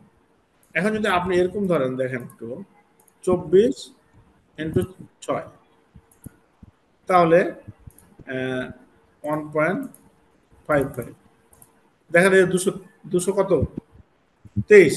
মানে এটা হচ্ছে আপনার ভ্যালু। এখানে আপনি কত নিয়ে আপনি আচ্ছা আপনাকে ওটা এভাবে বুঝাই তাহলে সহজ হবে। ধরেন আপনাকে বলছি যে 300 অ্যাম্পিয়ারের জন্য আপনি ঠিক করেন, বাসবার ঠিক করেন, ঠিক আছে? তখন আপনি কি করবেন? যে এখানে আপনার দেখতেছি যে একটা থিকনেস মানে আপনার উইথ আর থিকনেস এর একটা ভ্যালু আছে যে 25 × 5 মানে আপনার থিকনেস আছে 5.8 5.8 10 5.8 10 এরকম একটা ভ্যালু মানে দেখা যাচ্ছে 5.8 10 12। আমি বলতেছি এটার কোনো স্ট্যান্ডার্ড অ্যাভেলেবল সাইজ এটা। যদি আপনি 5 এর জায়গাতে 6 দিয়ে আপনি তৈরি করেন তাহলে কোনো সমস্যা নাই। আপনি যদি আপনি বাসবার কোম্পানিকে বলেন যে 25 ইন্টু 6 দিয়ে বানায় দাও আমাকে, আমি এত টন নিব, আপনাকে মানে বানায় আমার দিবে। এত অ্যাম্পিয়ার কারেন্ট লাগবে ওরা বানায় দিবে। হ্যাঁ বানায় দিবে। আমি মনে করেন এই যে আপনি তখন কোনো সমস্যা নাই। আর বাজারে এগুলো অ্যাভেলেবল মানে এই কয়টাই তো নাই, জাস্ট এটা আপনি এক্সাম্পল দিয়েছি। আচ্ছা আচ্ছা হ্যালো স্যার, শুনতে পাচ্ছেন? হ্যালো জি জি জি ভাইয়া বলুন। স্যার, যেটা বলতে চাচ্ছিলাম সেটা হচ্ছে কি বিএনবিসি বা এনএসি কি নির্দিষ্ট করে দিয়েছে যে সর্বনিম্ন এত এম্পিয়ারের নিচে আমি বাসবার ইউজ করতে পারবো বা সর্বোচ্চ এত এম্পিয়ার পর্যন্ত বাসবার নিতে পারবো? এটা কি নির্দিষ্ট কি? না বা ওরা নির্দিষ্ট ওটা করে না, আপনি আপনারা বুঝেন না এই বিষয়টা। ওরা করে দিয়েছে কি দেখেন, গাইডলাইন কোনটা করে যে এত নেবেন না, ওটাতে একদম পিটপিটে হয়ে যাচ্ছে। মানে আপনি মনে করেন এই থিকনেস নিলেন 2 আর উইথ নিলেন আপনি বেশি, তাহলে তো ভেঙে যাবে। হ্যাঁ ওটা ব্যালেন্স করতে হবে আপনার। আপনি ওরা বলে দিয়েছে শুধু শুনেন আগে, এই যে busbar with into thickness into current density, এটা হচ্ছে সূত্র, বুঝেন কিন্তু। আচ্ছা আর বিভিন্ন গাইডলাইন কি বলে দিচ্ছে, কপার কেয়ারিং ক্যাপাসিটি বুঝেন 1 মিলিমিটার, এই যে দেখেন 1 মিলিমিটার স্কয়ার মিলিমিটার যেটা বলে, এটা 1 মিলিমিটার একটা খণ্ড।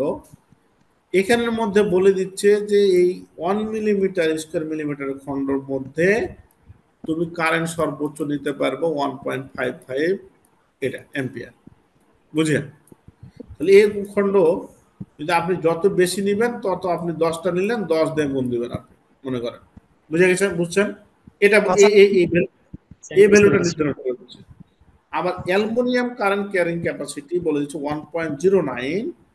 এই 09 এর জায়গায় এটা ওরা ভ্যালুটা নির্ধারণ করে দিচ্ছে বিভিন্ন গাইডলাইন, এরকম টাইপের ভ্যালু। এখন থিকনেস আর উইথ যদি আপনি কম বেশি করেন তাহলে এটার কারেন্ট কম বেশি হয়ে যাবে। যেমন আমি মনে করেন 300 অ্যাম্পিয়ারের জন্য আমি নিব, তো নেন আপনি 10 ইন্টু 20 ইন্টু কত 10, তাহলে হচ্ছে কত আপনার 200 নাকি? তো 200 ইন্টু 1.5 তাহলে যে 310 হয় মেবি, তো হয়ে গেছে। কথা বুঝছেন ভাই? এবার এই যে থিকনেস যদি আপনি এখানে 12 দেন তাহলে আরো কারেন্ট ক্যারিং বেড়ে যাবে। তো এটা তো কোনো সমস্যা নাই, থিকনেস বেশি নিতে পারবেন আপনি, মানে কারেন্ট কম নিতে পারবেন না। আবার যদি আপনি বলেন যে না ভাই আমি এটা 5 দিব, তো 4 5 20 4 2 10, এটা আরো কমে যাবে, তাহলে এটা হবে না। আপনি বেশি নিতে পারবেন সবসময়, কম নিতে পারবেন না। আপনি বুঝেছেন যে ভাই? আর আপনি যদি আরো যদি বুঝতে চান আপনি আমার কাছে আসবেন, আর যদি সুযোগ থাকে কোর্সে আসবেন, আর না ইউটিউবে যাবেন, এর বাইরে কোনো পথ নাই। না না, আমি যেটা বুঝতে চেয়েছিলাম সেটা আমি বুঝতে পেরেছি, যে অ্যাটলিস্ট বারবারটা জানি ভেঙে না যায় ওরকম চিন্তা করে আমাকে বারবার সিলেকশন করতে হবে, বিশেষ করে থিকনেসটা। অবশ্যই অবশ্যই, ওটা তো শুনেন কিছু জিনিস অবশ্যই ডিসিশন নিতে হবে, মানে করতে করতে আপনাকে ডিসিশন নিতে হবে। কিছু বইয়ে থাকবে, কিছু বইয়ে থাকবে না। ওই যে আপনাকে কিছুক্ষণ আগে বললাম না যে ওদের বিএনপিসি কোন স্ট্যান্ডার্ড আছে কিনা, যে থিকনেস মানে সর্বনিম্ন যদি ওটা স্ট্যান্ডার্ড বলে না, এই পর্যন্ত আমি পাইনি। আচ্ছা আমি বুঝতে পেরেছি। ওকে, থ্যাংক ইউ, ধন্যবাদ স্যার। আচ্ছা তাহলে বাসবার নিয়ে কথাবার্তা হলো।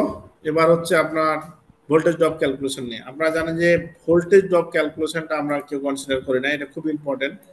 যে 30 মিটার পর্যন্ত কোনো ভোল্টেজ ড্রপ ক্যালকুলেশন করতে হয় না।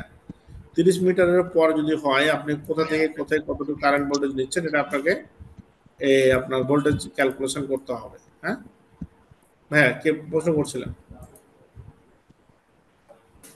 আচ্ছা, এখন দেখেন এটা একটা মজার একটা বিষয় যে লেআউট আমরা যখন করব, এই ফ্যানটা থেকে এটা কত দূর যাবে, এটাতে কত দূর যাবে, এটা কত দূর যাবে, ফ্যান এই রুমে কয়টা হবে, এই রুমে লাইট কয়টা হবে, এটা লাইট ছয়টা কেন, এই 6 লাইট আমি কোথায় কোথায় বসাবো, কোন স্ট্যান্ডার্ডে বসাবো, এই জিনিসগুলো আপনাদেরকে এই কোর্সে সুন্দরভাবে আলোচনা করা হবে।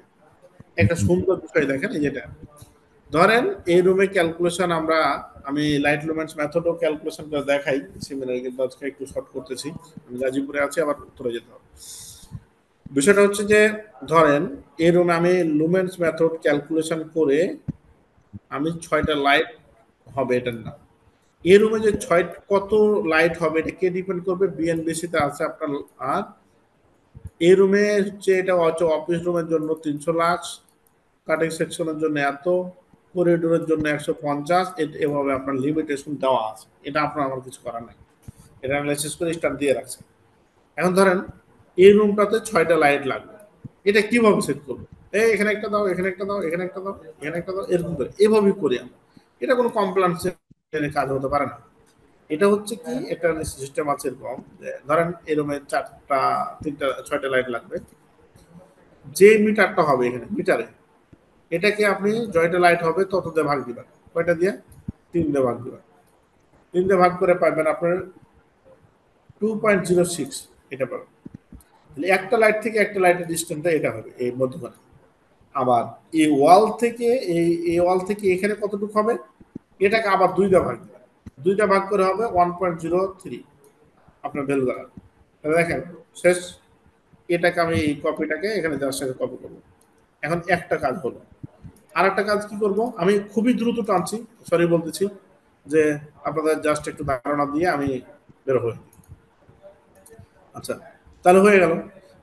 এখন এদিকে আমার কিভাবে, এটা থেকে এটা ডিস্টেন্সের কতটুকু হবে, আমি এখানে লাইট দিব না এখানে দেব, এটা ডিপেন্ড করবে এখানে যে মিটারটা হবে এটা, এই যে দেখেন এটাকে 2 দিয়ে ভাগ দেবো, যেহেতু 2টা সারি, 2 দিয়ে 1.85, একটা লাইট থেকে একটা লাইট দূরত্ব হবে 1.5। এই পাশটা আর এই পাশটা কত থাকবে, আবার এটাকে 2 দিয়ে ভাগ দিবেন। 2 দিয়ে ভাগ দিয়ে হবে 0.92 মিটার। এখানে দেখেন এখন যখন লাইটটা আপনি সেট করবেন, এতটা স্কোয়ার ভাবে লাইটটা সেট হবে। আর আপনি অটোক্যাডে যখন আপনি ডিভাইডেড রোল অ্যাপ্লাই করবেন, একদম জায়গার মধ্যে সেট হয়ে যাবে। ঠিক আছে, এখন দেখেন একদম সুন্দরভাবে সেট হয়ে যাবে। এখন প্রশ্ন হচ্ছে, কারো টেবিল যদি এখানে থাকে ওয়ার্কিং এরিয়া, এখান থেকে যে লাইটটা পাবে, কারো টেবিল যদি এখানে থাকে তো এখান থেকে সেম ডিস্টেন্স হবে। আর এখানে যেন মধ্যখানে দেখেন কতটা সুন্দর একটা পয়েন্ট দাঁড়াচ্ছে, এখান থেকে 1.03, এখান থেকে 1.03, এখান থেকেও 0। তাহলে সারফেক্সে আপনার লুমেন্ট যেটা পড়বে একদম মানে অ্যাকুরেট পড়বে, হালকা পাতলা কম বেশি। কথা বোঝা গেছে? এভাবে আপনার লাইট লুমেন্টস আপনার সেট করতে হবে। এই জিনিসগুলো অবশ্যই আপনাকে আমাকে জানতে হবে। আপনাদেরকে আমি বলছি, জি আচ্ছা, এটা আপনি দেখালেন বাসাবাড়ির জন্য। যখন আমরা তো সবাই প্রায় ইন্ডাস্ট্রিতে জব করি, তো ইন্ডাস্ট্রি তো কি এভাবে হিসাব করতে হবে? হ্যাঁ, এটা তো ইন্ডাস্ট্রির জন্যই বলছি আমি কোনো বাসা বাড়ির কোনো কাজ করি না। এটা এখন আপনি বলতে পারেন যে ভাই বাঁকা তাড়া আছে, হ্যাঁ, তারপর মনে করেন আপনি যেভাবে ক্যালকুলেশন করছেন ফ্যানটা আপনার এখানে পড়ে যাচ্ছে, তখন একটু ভাই সরান না, সমস্যা কি, একটু সরালে কি হবে? বুঝেন নাই? এটা তো আপনার ট্রেনিং করতে হবে।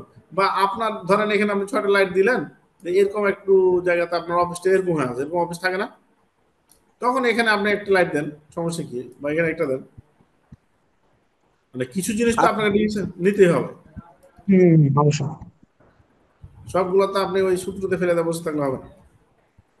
আচ্ছা আচ্ছা, এসএলডির ব্যাপারে তো বলেছি আপনাদেরকে। হ্যাঁ, এখন এলপিএস চমৎকার একটা বিষয়। এই বিল্ডিংটাতে এলপিএস প্রয়োজন কিনা কিভাবে বুঝবো? 2টা পদ্ধতি, একটা হচ্ছে বিএনবিসি, একটা এনএফপিএ, আরো আছে বিএনবিসি, একটা হচ্ছে এনএফপিএ। বিএনবিসি বলতেছি যে রিস্ক অ্যানালাইসিস করে এই বিল্ডিংটা যদি রিস্ক মান 40 হয় তাহলে এটাতে এলপিএস প্রয়োজন। কি দিয়ে এলপিএস করব? আমি অ্যালুমিনিয়াম দিয়ে করব না কপার দিয়ে? অ্যালুমিনিয়ামের কথা বিএনবিসিতে বলে না, শুধু কপারের কথা বলেছে।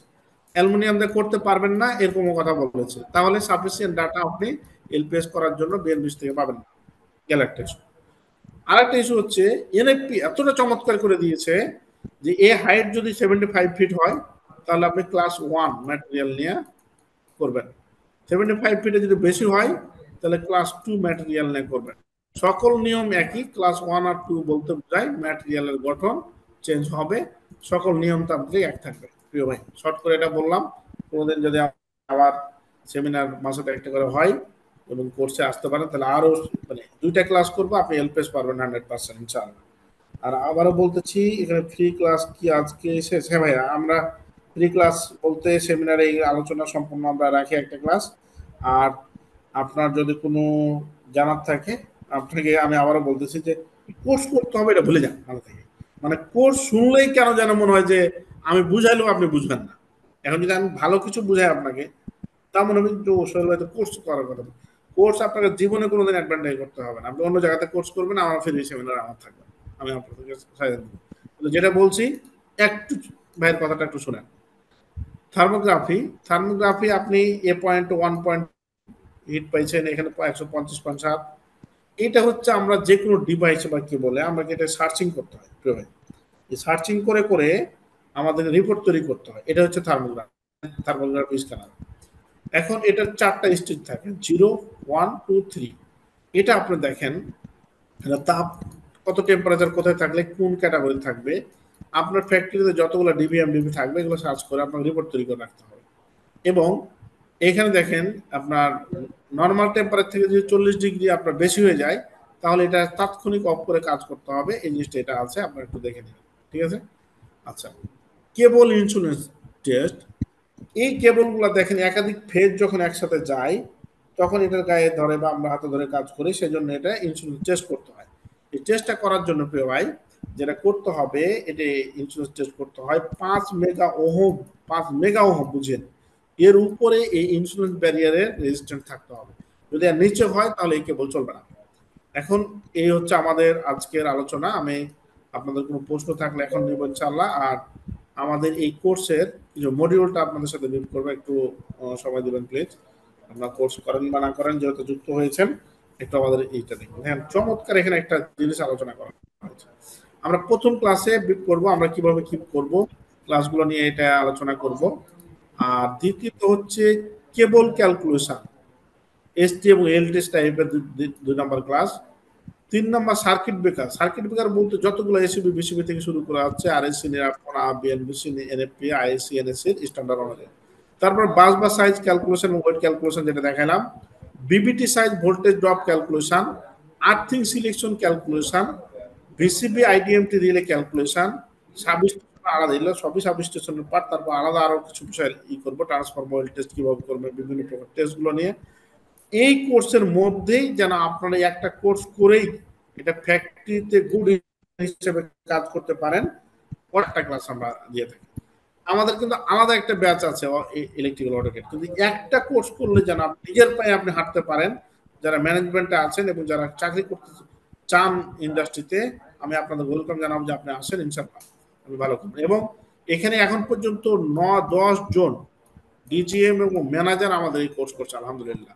ঠিক আছে, এই যে আজকে ক্লাস করার জন্যই এনএডিএল এসেছিলাম গাজীপুরে। আমাদের এখানে একটা ব্রাঞ্চ আছে ডুয়েটের সেকেন্ড গেটের পাশেই, এনএডিএল ইঞ্জিনিয়ারিং ডেভেলপমেন্ট ডুয়েটের। এখানে অলরেডি আমাদের অটোমেশন এবং হচ্ছে এই কোর্সগুলো করানো হয় offline online. Lighting lumens calculation কিভাবে করবেন, এই যে লাইট সেট করবেন কিভাবে, earthing calculation, LPS design, এসএলডি, এলডি, IPS, UPS এর ক্যালকুলেশন, আরএসসি নিরাপনের ডকুমেন্টস গুলো কি কি, মেইনটেনেন্স এর ডকুমেন্টস গুলো কি কি লাগে, ওয়ার্ল্ড টেস্ট গুলো কি কি আছে, ইএলআর এর কিভাবে কাজ করে, আপডেট সিভি, অ্যাপ্লাই প্রসিডিউর। মজার বিষয় হচ্ছে এখানে আপনারা বলতে পারেন যে এতদিন বয়সে আবার আমি আপনার কাছ থেকে বা শিখার কি আছে। ভাই আমি আপনাদেরকে মানে বলবো যে এই ক্লাসটা আপনাদের জন্য, যে আমাকে টাকা দেবেন, এই ক্লাসটাতে আপনার মনে হবে যে টাকা সোজা হয়েছে আপনার। ঠিক আছে, অ্যাপ্লাই প্রসিডিউর কোন ফ্যাক্টরিতে কিভাবে সিভিটাকে প্রেজেন্ট করতে হবে মেজরিটি পার্সেন্ট আমরা জানি না। এটা না জানার কারণে আপনি কোনো ডাক পাচ্ছেন না, আপনার চাকরি হচ্ছে না, এবং চাকরি হলেও আপনি নিজেকে ফুটিয়ে তুলতে পারতেছেন না প্রিয় ভাই। তাই বলবো যে যারা এই জায়গাগুলোতে প্রবলেম ফেস করতেছেন, একটা একটা করে ধরে ধরে ভাই প্রবলেমগুলো সলভ করেন না। এটা এখানে কোর্স করতে হবে বিষয়টা এরকম না। আপনার ইলেকট্রিক্যাল ইঞ্জিনিয়ার হিসাবে আপনার ভালো লাইভলিহুড করার জন্য কি কি শেখা দরকার লিস্ট করে, এটা ইউটিউব থেকে শিখেন, এটা চ্যাটজিপিটির কাছ থেকে শিখেন, এটা সোহেল ভাইয়ের কাছে ফ্রি শিখেন, এখানে কোর্স করেন, এটা বড় ভাইয়ের কাছ থেকে শিখেন, এখানে আরো কোথাও এভাবে ভাই শেষ করেন না একবার। আমার কথা হচ্ছে একবার, আমি সবসময় বলি জীবনে একবার সিরিয়াস হতে হবে যেমনি হোক, কেমন? তো এটাতে আমরা কি দিয়ে থাকি, ওয়াল ডকুমেন্টস পিডিএফ দিব, ডেইলি ক্লাস রেকর্ড দিব, অফলাইন ক্লাস করার, যদি একটা জিনিস বুঝেন না, ধরেন অনলাইনে আমি বুঝাচ্ছি আপনি বুঝেন না, আপনি অফলাইনে আসবেন, কোনো সমস্যা নেই, লাইফ টাইম আপনাকে সাপোর্ট করবো। অনলাইন যে সার্টিফিকেটটা দেবো অনলাইন ভেরিফিকেশন হবে। তারপর হচ্ছে আমরা সাবস্টেশন, আমাদের নিজস্ব সাবস্টেশন আছে, এখানে আপনি দেখতে পারবেন সাপোর্ট, হোয়াটসঅ্যাপ গ্রুপ থাকবে, লাইফ টাইম সাপোর্ট থাকবে। এখানে আমাদের এই প্রতিষ্ঠানগুলোর সাথে আপনি জানেন যে আমাদের মালিক বুয়েট এবং বুয়েটিয়ান, আর এখানে সিনিয়র পার্সন আছে, তাদের কাছে আপনি যে কোনো পরামর্শ নিতে পারবেন। দেখেন আমাদের এই বিষয়গুলো হচ্ছে আমাদের মডিউল। এই হচ্ছে আজকের আপনাদেরকে আপনার মূল্যবান সময় নষ্ট করে আজকে আলোচনা ছিল। প্রিয় ভাইয়েরা, আপনাদের কোনো কোশ্চিন থাকলে অবশ্যই করবেন। আমাদের প্রতিষ্ঠান দুই জায়গায়, অ্যাডভান্টেজ ইঞ্জিনিয়ার লিমিটেড, এটা হচ্ছে 6 নম্বর সেক্টর উত্তরায়, আর এনএডিএল, এটা হচ্ছে আপনার এনএডিএল ইঞ্জিনিয়ারিং ডেভেলপমেন্ট লিমিটেড, এটা হচ্ছে এনএডিএল বিল্ডিং, আব্দুল সাত্তার সরণে ডুয়েট গাজীপুর। আমাদের এই প্রতিষ্ঠানগুলো, আমাদের কাজ হচ্ছে অটোমেশন রিলেটেড কাজ করি, আমাদের মেন কাজ। আর আমরা এই কোর্সগুলো আপনাদের সাথে যুক্ত হওয়ার জন্য কিছু বিষয় আমরা অ্যাচিভ করেছি, সেগুলো আলোচনা করে থাকি। Thank you very much. এখানে একটা নোট দিয়ে রাখছি, যে কোনো এক ব্রাঞ্চে অ্যাডমিশন নিলে 2 ব্রাঞ্চের ক্লাস করার সুযোগ লাইফ টাইম থাকবে। আমাদের এখানে টিএ পোর্টাল সিমেন্টসের একদম আপডেট S7-1200, আপনার এইচএমআই, স্কাডা, লোড থেকে শুরু করে, ট্রান্সফরমার থেকে শুরু করে, লোড ক্যালকুলেশন, সিলেকশন, কন্ট্রোলিং, এই পার্টগুলো বিএফডি থেকে শুরু করে সকল পার্ট আমরা একদম আসলে ভাই এগুলো কথা বলতে গেলে অনেক কিছু হয়। যে বাংলাদেশে যারা একদিন ফ্যাক্টরিতে চাকরি করেনি এবং ডিপ্লোমা চাকরি একদিনও করেনি, ডিপ্লোমা কি বুঝে না, ওরা ডিপ্লোমাকে অনার্গ আছে এবং হচ্ছে অনেক অনেক বড় বড় কথা বলতেছে এবং করতেছে। বিষয়টা হচ্ছে যে জায়গা মতো না গেলে আপনি সলিউশন পাওয়া কঠিন হয়ে যাবে। আমাদের প্রতিষ্ঠানগুলো আমরা প্রতিনিয়ত কনসালটেন্সি এবং অটোমেশন প্রজেক্ট নিয়ে কাজ করতেছি। সো আমাদের সাথে আসুন, যাতে সময় আছে। ওয়েলকাম জানাই আপনাদেরকে অ্যাডভান্টেজ এবং এনএডিএল এর পক্ষ থেকে। Thank you very much. আপনাদের কোনো কোশ্চেন থাকলে করতে পারেন প্লিজ।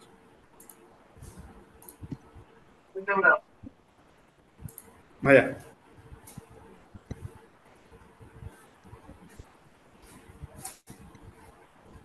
একটা কোশ্চেন ছিল। জি হ্যাঁ, ভোল্টেজ ড্রপের ফর্মুলাটা এক এক জায়গায় এক এক রকম দেখি আমি, এটার অ্যাকচুয়ালি অ্যাপ্লাই কোনটা হয় এটা আর কি জানতে চাচ্ছিলাম, ডিসি এসি দুটার ক্ষেত্রে। আপনি একটা স্ট্যান্ডার্ড ধরে কাজ করলে হবে, সূত্র যদি একই হয় মান তো একই আসার কথা। ফর্মুলা দেখা যায় এক এক ভাবে ইউজ করে। এখন ডাটা হয়তো দেখেন ডাটা বসে, এটা দেখতে হবে। তাহলে আপনি যদি একের অধিক আপনার কাছে থাকে, আপনি দুটাকে নিয়ে কম্পারিজন করবেন, কোন স্ট্যান্ডার্ড কি বলতেছে বা কোনটা বলছে, তাহলে বুঝবেন। এটা যদি স্ট্যান্ডার্ড গাইডলাইন হয় অবশ্যই হবে। হ্যাঁ,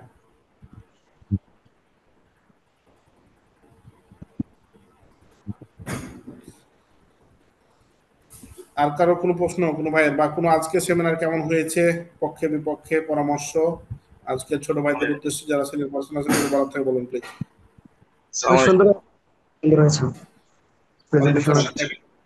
জি শোনা যাচ্ছে ভাইয়া।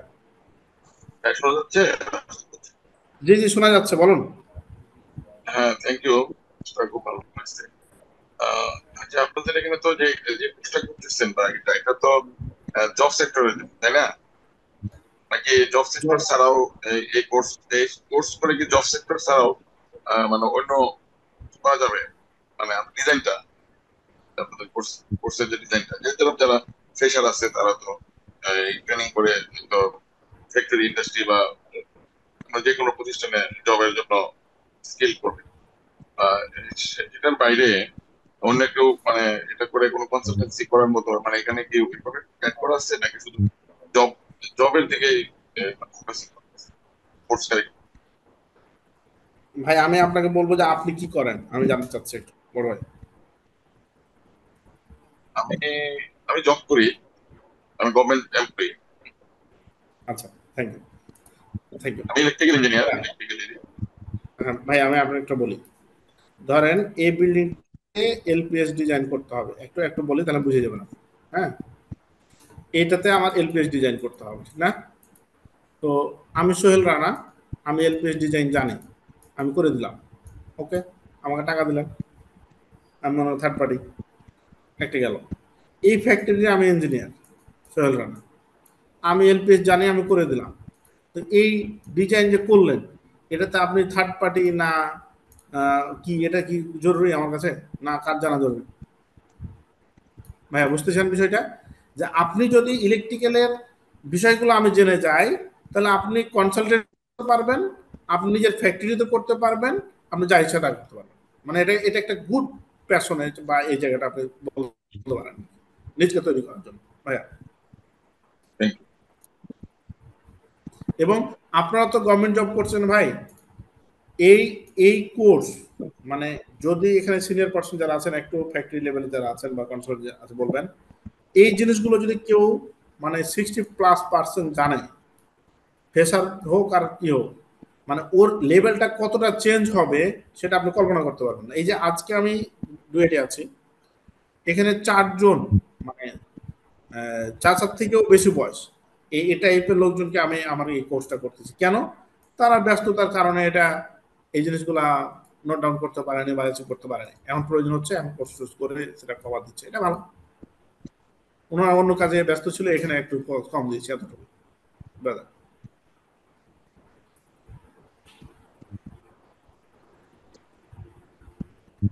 আর কোনো ভাইয়ের প্রশ্ন? একজন ভাইয়ের সাথে একজন বলে উঠছিলেন, আছেন ভাই? আচ্ছা, কোর্স ফি আপনি তো প্রায় অনেক কিছু সম্বন্ধে আলাপ আলোচনা করলেন। কোর্স ফিটা কিরকম সেটা তো আমরা অনেকে জানি না, এখানে যদি জানাই দিতেন তাহলে হয়। আচ্ছা, থ্যাংক ইউ, জানাই দেবো। আচ্ছা, কোর্স ফি হচ্ছে সবাই অনলাইন কোর্স ফি হচ্ছে 7,000 টাকা, অফলাইন হচ্ছে আমাদের 15,000 টাকা কোর্স ফি, এটা অটোক্যাড সহকারে অফলাইনে। আর অনলাইনে আমরা 4টা ক্লাস অটোক্যাডে নিয়ে থাকি। এই হচ্ছে আমাদের কোর্স ফি। আমাদের কোর্সে ভর্তি হওয়ার সময় 60% টাকা দিতে হবে। আর ফার্স্ট 10 জনকে, যে 22 তারিখে আমাদের কোর্স স্টার্ট, ফার্স্ট যে 10 জনকে আমরা 6,000 টাকা কোর্স ফি দিয়ে ভর্তির সুযোগ দিই 10 জনকে। আচ্ছা, এইখানে কিন্তু স্যার, হ্যালো স্যার, শুনতে পাচ্ছেন? জি জি জি ভাইয়া। আপনি তো বেসিক থেকে একদম শুরু করে মানে একদম হায়ার লেভেল পর্যন্ত ভালো করে শেখাবেন। তো ইনশাআল্লাহ। যারা জব সেক্টরে আছি প্রায় কিছু কিছু সম্বন্ধে ধারণা আছে আমাদের। আর আমরা যেটা মেইনলি চাচ্ছি সেটা হচ্ছে ইএলডি, এলপিএস, এই দুইটা ইএলডি, এলপিএস, এই দুইটা ভালো করে মানে আমরা শিখতে চাচ্ছি। জানি না অন্যদের কি মতামত, লিস্ট আমার যে মতামত সেটা ইএলডি, এলপিএস, এসএলডি, এই তিনটাই ভালো করে শিখতে চাচ্ছি, এই তিনটা। আচ্ছা, মানে আপনার হ্যাঁ, আপনি 3টা শিখবেন। মানে আপনি কি বলতেছেন যে ভাই সোহেল ভাই, আপনি তো 7,500 টাকা নিচ্ছেন, আমি 3টা শিখবো, কয় টাকা নিবেন এরকম? আমি ওটা বলতে চাচ্ছি না। আপনি যেটা শিখবেন সেটা তো আমি শিখবই। তাছাড়া আমি চাচ্ছি যে আপনি এলপিএস, ইএলডি, এসএলডি এই তিনটাতে একটু বেশি গুরুত্ব দেন, মানে আমাদের জন্য লিস্ট। আপনি যতটুকু আমাদের দিতে চাচ্ছেন, হ্যাঁ ওটা তারপরেও আপনি একটু বাড়তি ভাবে আমাদের একটু সময় বেশি করে দেন, যাতে আমরা ভালোভাবে শিখতে পারি এবং আপনাদের যে রেপুটেশন আছে সেটা সবার সামনে তুলে ধরতে পারি। ভাই আসলে আমি তখনই হ্যাপি ফিল করি, আমি সবাইকে ভর্তি করি আমাদের অটোমেশন কোর্সে ভর্তি হয়েছে প্রায় আমাদের এখন 2 প্রতিষ্ঠানে প্রায় 1,000+ পার্টিসিপেন্ট, ঠিক আছে, আলহামদুলিল্লাহ, অফলাইন অনলাইন মিলে। আমি তখনই হ্যাপি ফিল করব, ধরেন আপনি আমাকে 7,500 টাকা কোর্স ফি বললাম, আপনি ভালোবেসে আমাকে 10,000 টাকা দিয়ে দিন আজকে, আমি এটাতে হ্যাপি ফিল করব না। আপনার কথা রিয়েলি একদম অন্তরস্থ হয়ে বলছি, আপনি অফিসে আসবেন, আপনি অনলাইন, আপনি সারা লাইফ টাইম ধরে যত আপনি আমাকে প্রেশার দিবেন, আপনার প্রতি আমি দোয়া করব। আপনাকে এতটুকু বললাম, মানে আর কিছু ভাষা নাই আমার। মানে আপনি মনে করেন এই কোর্সটাতে 25টা ক্লাস আমার, আপনি যদি এটাতে 50টা ক্লাস আপনি আমাকে নেওয়াতে পারেন আপনার ব্যাচে, যে 50টা ক্লাস নিতে হবে, 50টা 100টা ক্লাস নিব আমি আপনাদের, ওই কোর্স ফি 7,500 টাকা। জি, বুঝতে পেরেছি। যাই হোক, জি ভাইয়া।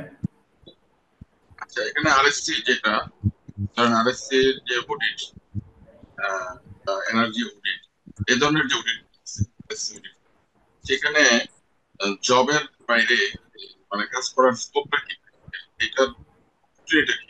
আরএসসি অডিট তো আরএসসি প্রতিষ্ঠানের মাধ্যমে থার্ড পার্টি দিয়ে করানো হয়। এখন ওই থার্ড পার্টির কাজটা আমরা কোর্স করার পরে এদের আরএসসি কতটা আছে আমরা এই মানে এই কোর্সটা করার পরে আরএসসি থার্ড পার্টি হিসেবে কি কাজ করার সুযোগ পাবো আর কিরকম স্কোপ হবে? থ্যাংক ইউ আপনার প্রশ্নটা বুঝেছি ভাই। শুনেন, শুধু আরএসসি না, এটা তো আমি তো প্রথমে বলেছি যে আলোচনা যে আরএসসি হচ্ছে আমাদের একটা ফার্ম, মনিটরিং ফার্ম। আপনি ইলেকট্রিক্যাল স্ট্যান্ডার্ড ধরেন, আপনি এলপিএস যে ভাইকে যেটা বললাম যে এলপিএস যদি আপনি করতে পারেন, এটা আরএসির জন্য করবেন, নিরাপনের জন্য করবেন, আপনি বাসা বাড়ির জন্য করবেন, সবই করবেন। আপনি এটা পারবেন না কেন? ইভেন এই কোর্সের ফোকাসটা হচ্ছে আপনি ইলেকট্রিক্যাল স্ট্যান্ডার্ড অনুযায়ী আমি কাজগুলো করা শিখাবো। আর আরএসি নিরাপন কিভাবে কি কি চেকলিস্ট ধরেন, আমি সবসময় বলি কি, ধরেন আপনি একটা বিজনেস আছে বা আপনার বাসা আছে, আপনার বাসার একটা নেচার আছে, কিভাবে চলতে হয়, কি করতে হয় না করতে হয়, কয়টায় ঘুম থেকে উঠেন, এরকম। তো আরএসির যে চেকলিস্ট গুলো আছে সেগুলো সবগুলো আপনাদেরকে প্রোভাইড করা হবে, যে ওরা এটা চাই, এটা চাই, এটা চাই, এটা চাই। এবং যেহেতু আরএসির সাথে কাজ করি বা ফ্যাক্টরিগুলো কাজ করে, ওই ডাটাগুলো আছে, যেমন ক্যাপের আছে, প্রবলেম ফাইন্ডিং লিস্ট আছে, এই জিনিসগুলো আপনাদেরকে আমরা বিভিন্ন কোম্পানির আমাদের কাছে আছে, এগুলো দিয়ে দেবো আপনাদেরকে। ওগুলো অ্যানালাইসিস করে যখন ধরেন যে আপনি XYZ কোম্পানি আছে, আপনি আপনার কোম্পানি কনসালটেন্সি করতেছেন বা কাজ করতেছেন, বা ডিসিশন দেখে সবগুলো চেকলিস্ট আপনি একটা বানিয়ে দিলেন, হয়ে গেল। এভাবেই তো মানে হয় এগুলো। আপনি আরএসসি তে কোনোদিন কাজ করেননি, কিন্তু আপনি 5টা ডাটা যখন অ্যানালাইসিস করবেন তখনই তো আপনি বুঝে গেলেন যে আচ্ছা বিষয়টা তো এখানে এটা লাগবে, আমার কোম্পানিতে এটা এই অবস্থায় আছে। ভাইয়া বুঝতেছেন? সেটা ঠিক আছে, সেটা ঠিক আছে। ধরেন আসলে জানতে চাচ্ছেন যে ধরেন কাজ শিখলো না, কিন্তু শিখার পরে স্টাডি থাকে না, হয়ে যায়। আমি ওটা বলতে চাচ্ছি না যে কাজ জানলো কিন্তু আরএসসি যে সেই কাজগুলোর মানে কেমন মানে কাজ পাওয়ার চাহিদা আছে। তা আমরা একটা শিখলাম, কোর্স করলাম, যে আমাদের উদ্দেশ্য হলো আরএসসি এটা করব। আচ্ছা শুনুন, ধরেন অ্যাডভান্টেজ একটা ফ্যাক্টরি, ভাইয়া আপনি এটা পার্সোনাল ভাবেও যদি আরএসসি পাস করানোর জন্য, এই এসএলডি করার জন্য যে কোনো কোম্পানি হইতে হবে, বুঝছেন, এটা বাধ্যতামূলক না, আপনি পার্সন টু পার্সনও করতে পারেন। এখন কোম্পানি হলে কি ভালো হয় আমি একটু বলি। ইন হাউসে কিন্তু অনেক মেজরিটি কোম্পানি এখন করছে, মানে নিজস্ব এই টেস্ট ব্যাকগুলো শুধু ট্রান্সফার ওয়েল টেস্ট ছাড়া নিজেই করে। যেমন আমি যতগুলো কোম্পানিতে চাকরি করেছি যখন, আমি নিজেই করতাম, ঠিক আছে। এখন আমাদের বিষয় হচ্ছে যে এসএলডি মানে হচ্ছে বিশাল একটা পার্ট। একজন গুড নাকি একটা ভালো কেউ যদি এসএলডি পারে, ও কোম্পানির অনেক কিছু পারে। মানে এসএলডি একটা মেশিনের লোড থেকে একদম বাউন্ডারি লাইট থেকে শুরু করে অনেক পার্ট হিসাব করতে হয়, লোড ক্যালকুলেশন। আপনি যদি কারেন্টের বা নিয়ম নীতি আপনি না জানেন, কখনোই আপনি এসএলডি পারবেন না। এসএলডি কিন্তু একটা বিশাল একটা পার্ট কোম্পানির জন্য, মানে ইঞ্জিনিয়ারদের জন্য। যে ইঞ্জিনিয়ার এসএলডি পারে মানে অনেক লোড ক্যালকুলেশন পারে, নিয়ম পারে, অনেক কিছু পারে। এখন মজার বিষয় হচ্ছে যে ধরেন একটা এই অ্যাডভান্টেজ আমার কোম্পানি, আমি এসএলডি করলাম, যেখানে লাগবে মনে করেন এখানে লাগবে 10 অ্যাম্পিয়ারের মনে করেন একটা ব্রেকার, কিন্তু আমার দেওয়া আছে 6 অ্যাম্পিয়ার চলতেছে। একটা সাপোজ আমি উদাহরণ দিচ্ছি, আমি একে 6কে 10 বানিয়ে দিলাম এসএলডিতে, যেহেতু আমি করতেছি। এই ধরনের গ্যাপগুলো সৃষ্টি হয় নিজের প্রতি। এখন যখন অ্যাডভান্টেজ একটা কোম্পানি, মনে করেন আপনার এনএডিএল, আপনি কনসালটেন্ট ফার্ম, এই আরএসি কিন্তু জানে, আরএসি যা টিম তারা অ্যাডভান্টেজ যে কনসালটেন্ট ফার্ম বা কি কি কাজ করে ওনাদের কাছে লিস্ট আছে বা জানে, যতগুলো ভালো ভালো কোম্পানি আছে বাংলাদেশে। এখন আমার কথা হচ্ছে, আমি যখন আপনার কোম্পানিতে গেলাম, আমি 6কে কখনোই আমি 10 বানাবো না। কেন বানাবো না? আপনার এসএলডি করে আমি 1 লাখ টাকা পেয়েছি ধরেন, এই 1 লাখ টাকার জন্য কি আমি এই কোম্পানিটাকে নষ্ট করবো না। তবে কি 6কে আমি 7 করতে পারি, যে মাইনাস প্লাস। হ্যাঁ, এই ভয় এর জন্য বিভিন্ন ফার্ম যেটা বলে যে থার্ড পার্টি যে যখন দেখা গেছে পারে না বা মিলে না, হ্যাঁ, তখন বলে যে এটা আপনি থার্ড পার্টিতে করেন। নাহলে যে থার্ড পার্টিতে করতে হবে এরকম কোনো নিয়ম নাই। আপনি পার্সন যে আমি সোহেল, আমি এসএলডি পারি, আপনার কোম্পানিতে যে করে দিয়ে আসবো, ব্রাদার। আর কোনো ভাইয়ের প্রশ্ন? আর যারা কোর্স করতে চান আপনাদের নাম্বারটা দেবেন প্লিজ, আপনারা বিভিন্ন জায়গা থেকে যুক্ত হয়েছেন। আর কোনো যারা সিনিয়র পার্সন আছেন, যদি আমাদের সেমিনারের ব্যাপারে কিছু রিভিউ বা কিছু পরামর্শ দেওয়ার থাকে দেবেন প্লিজ।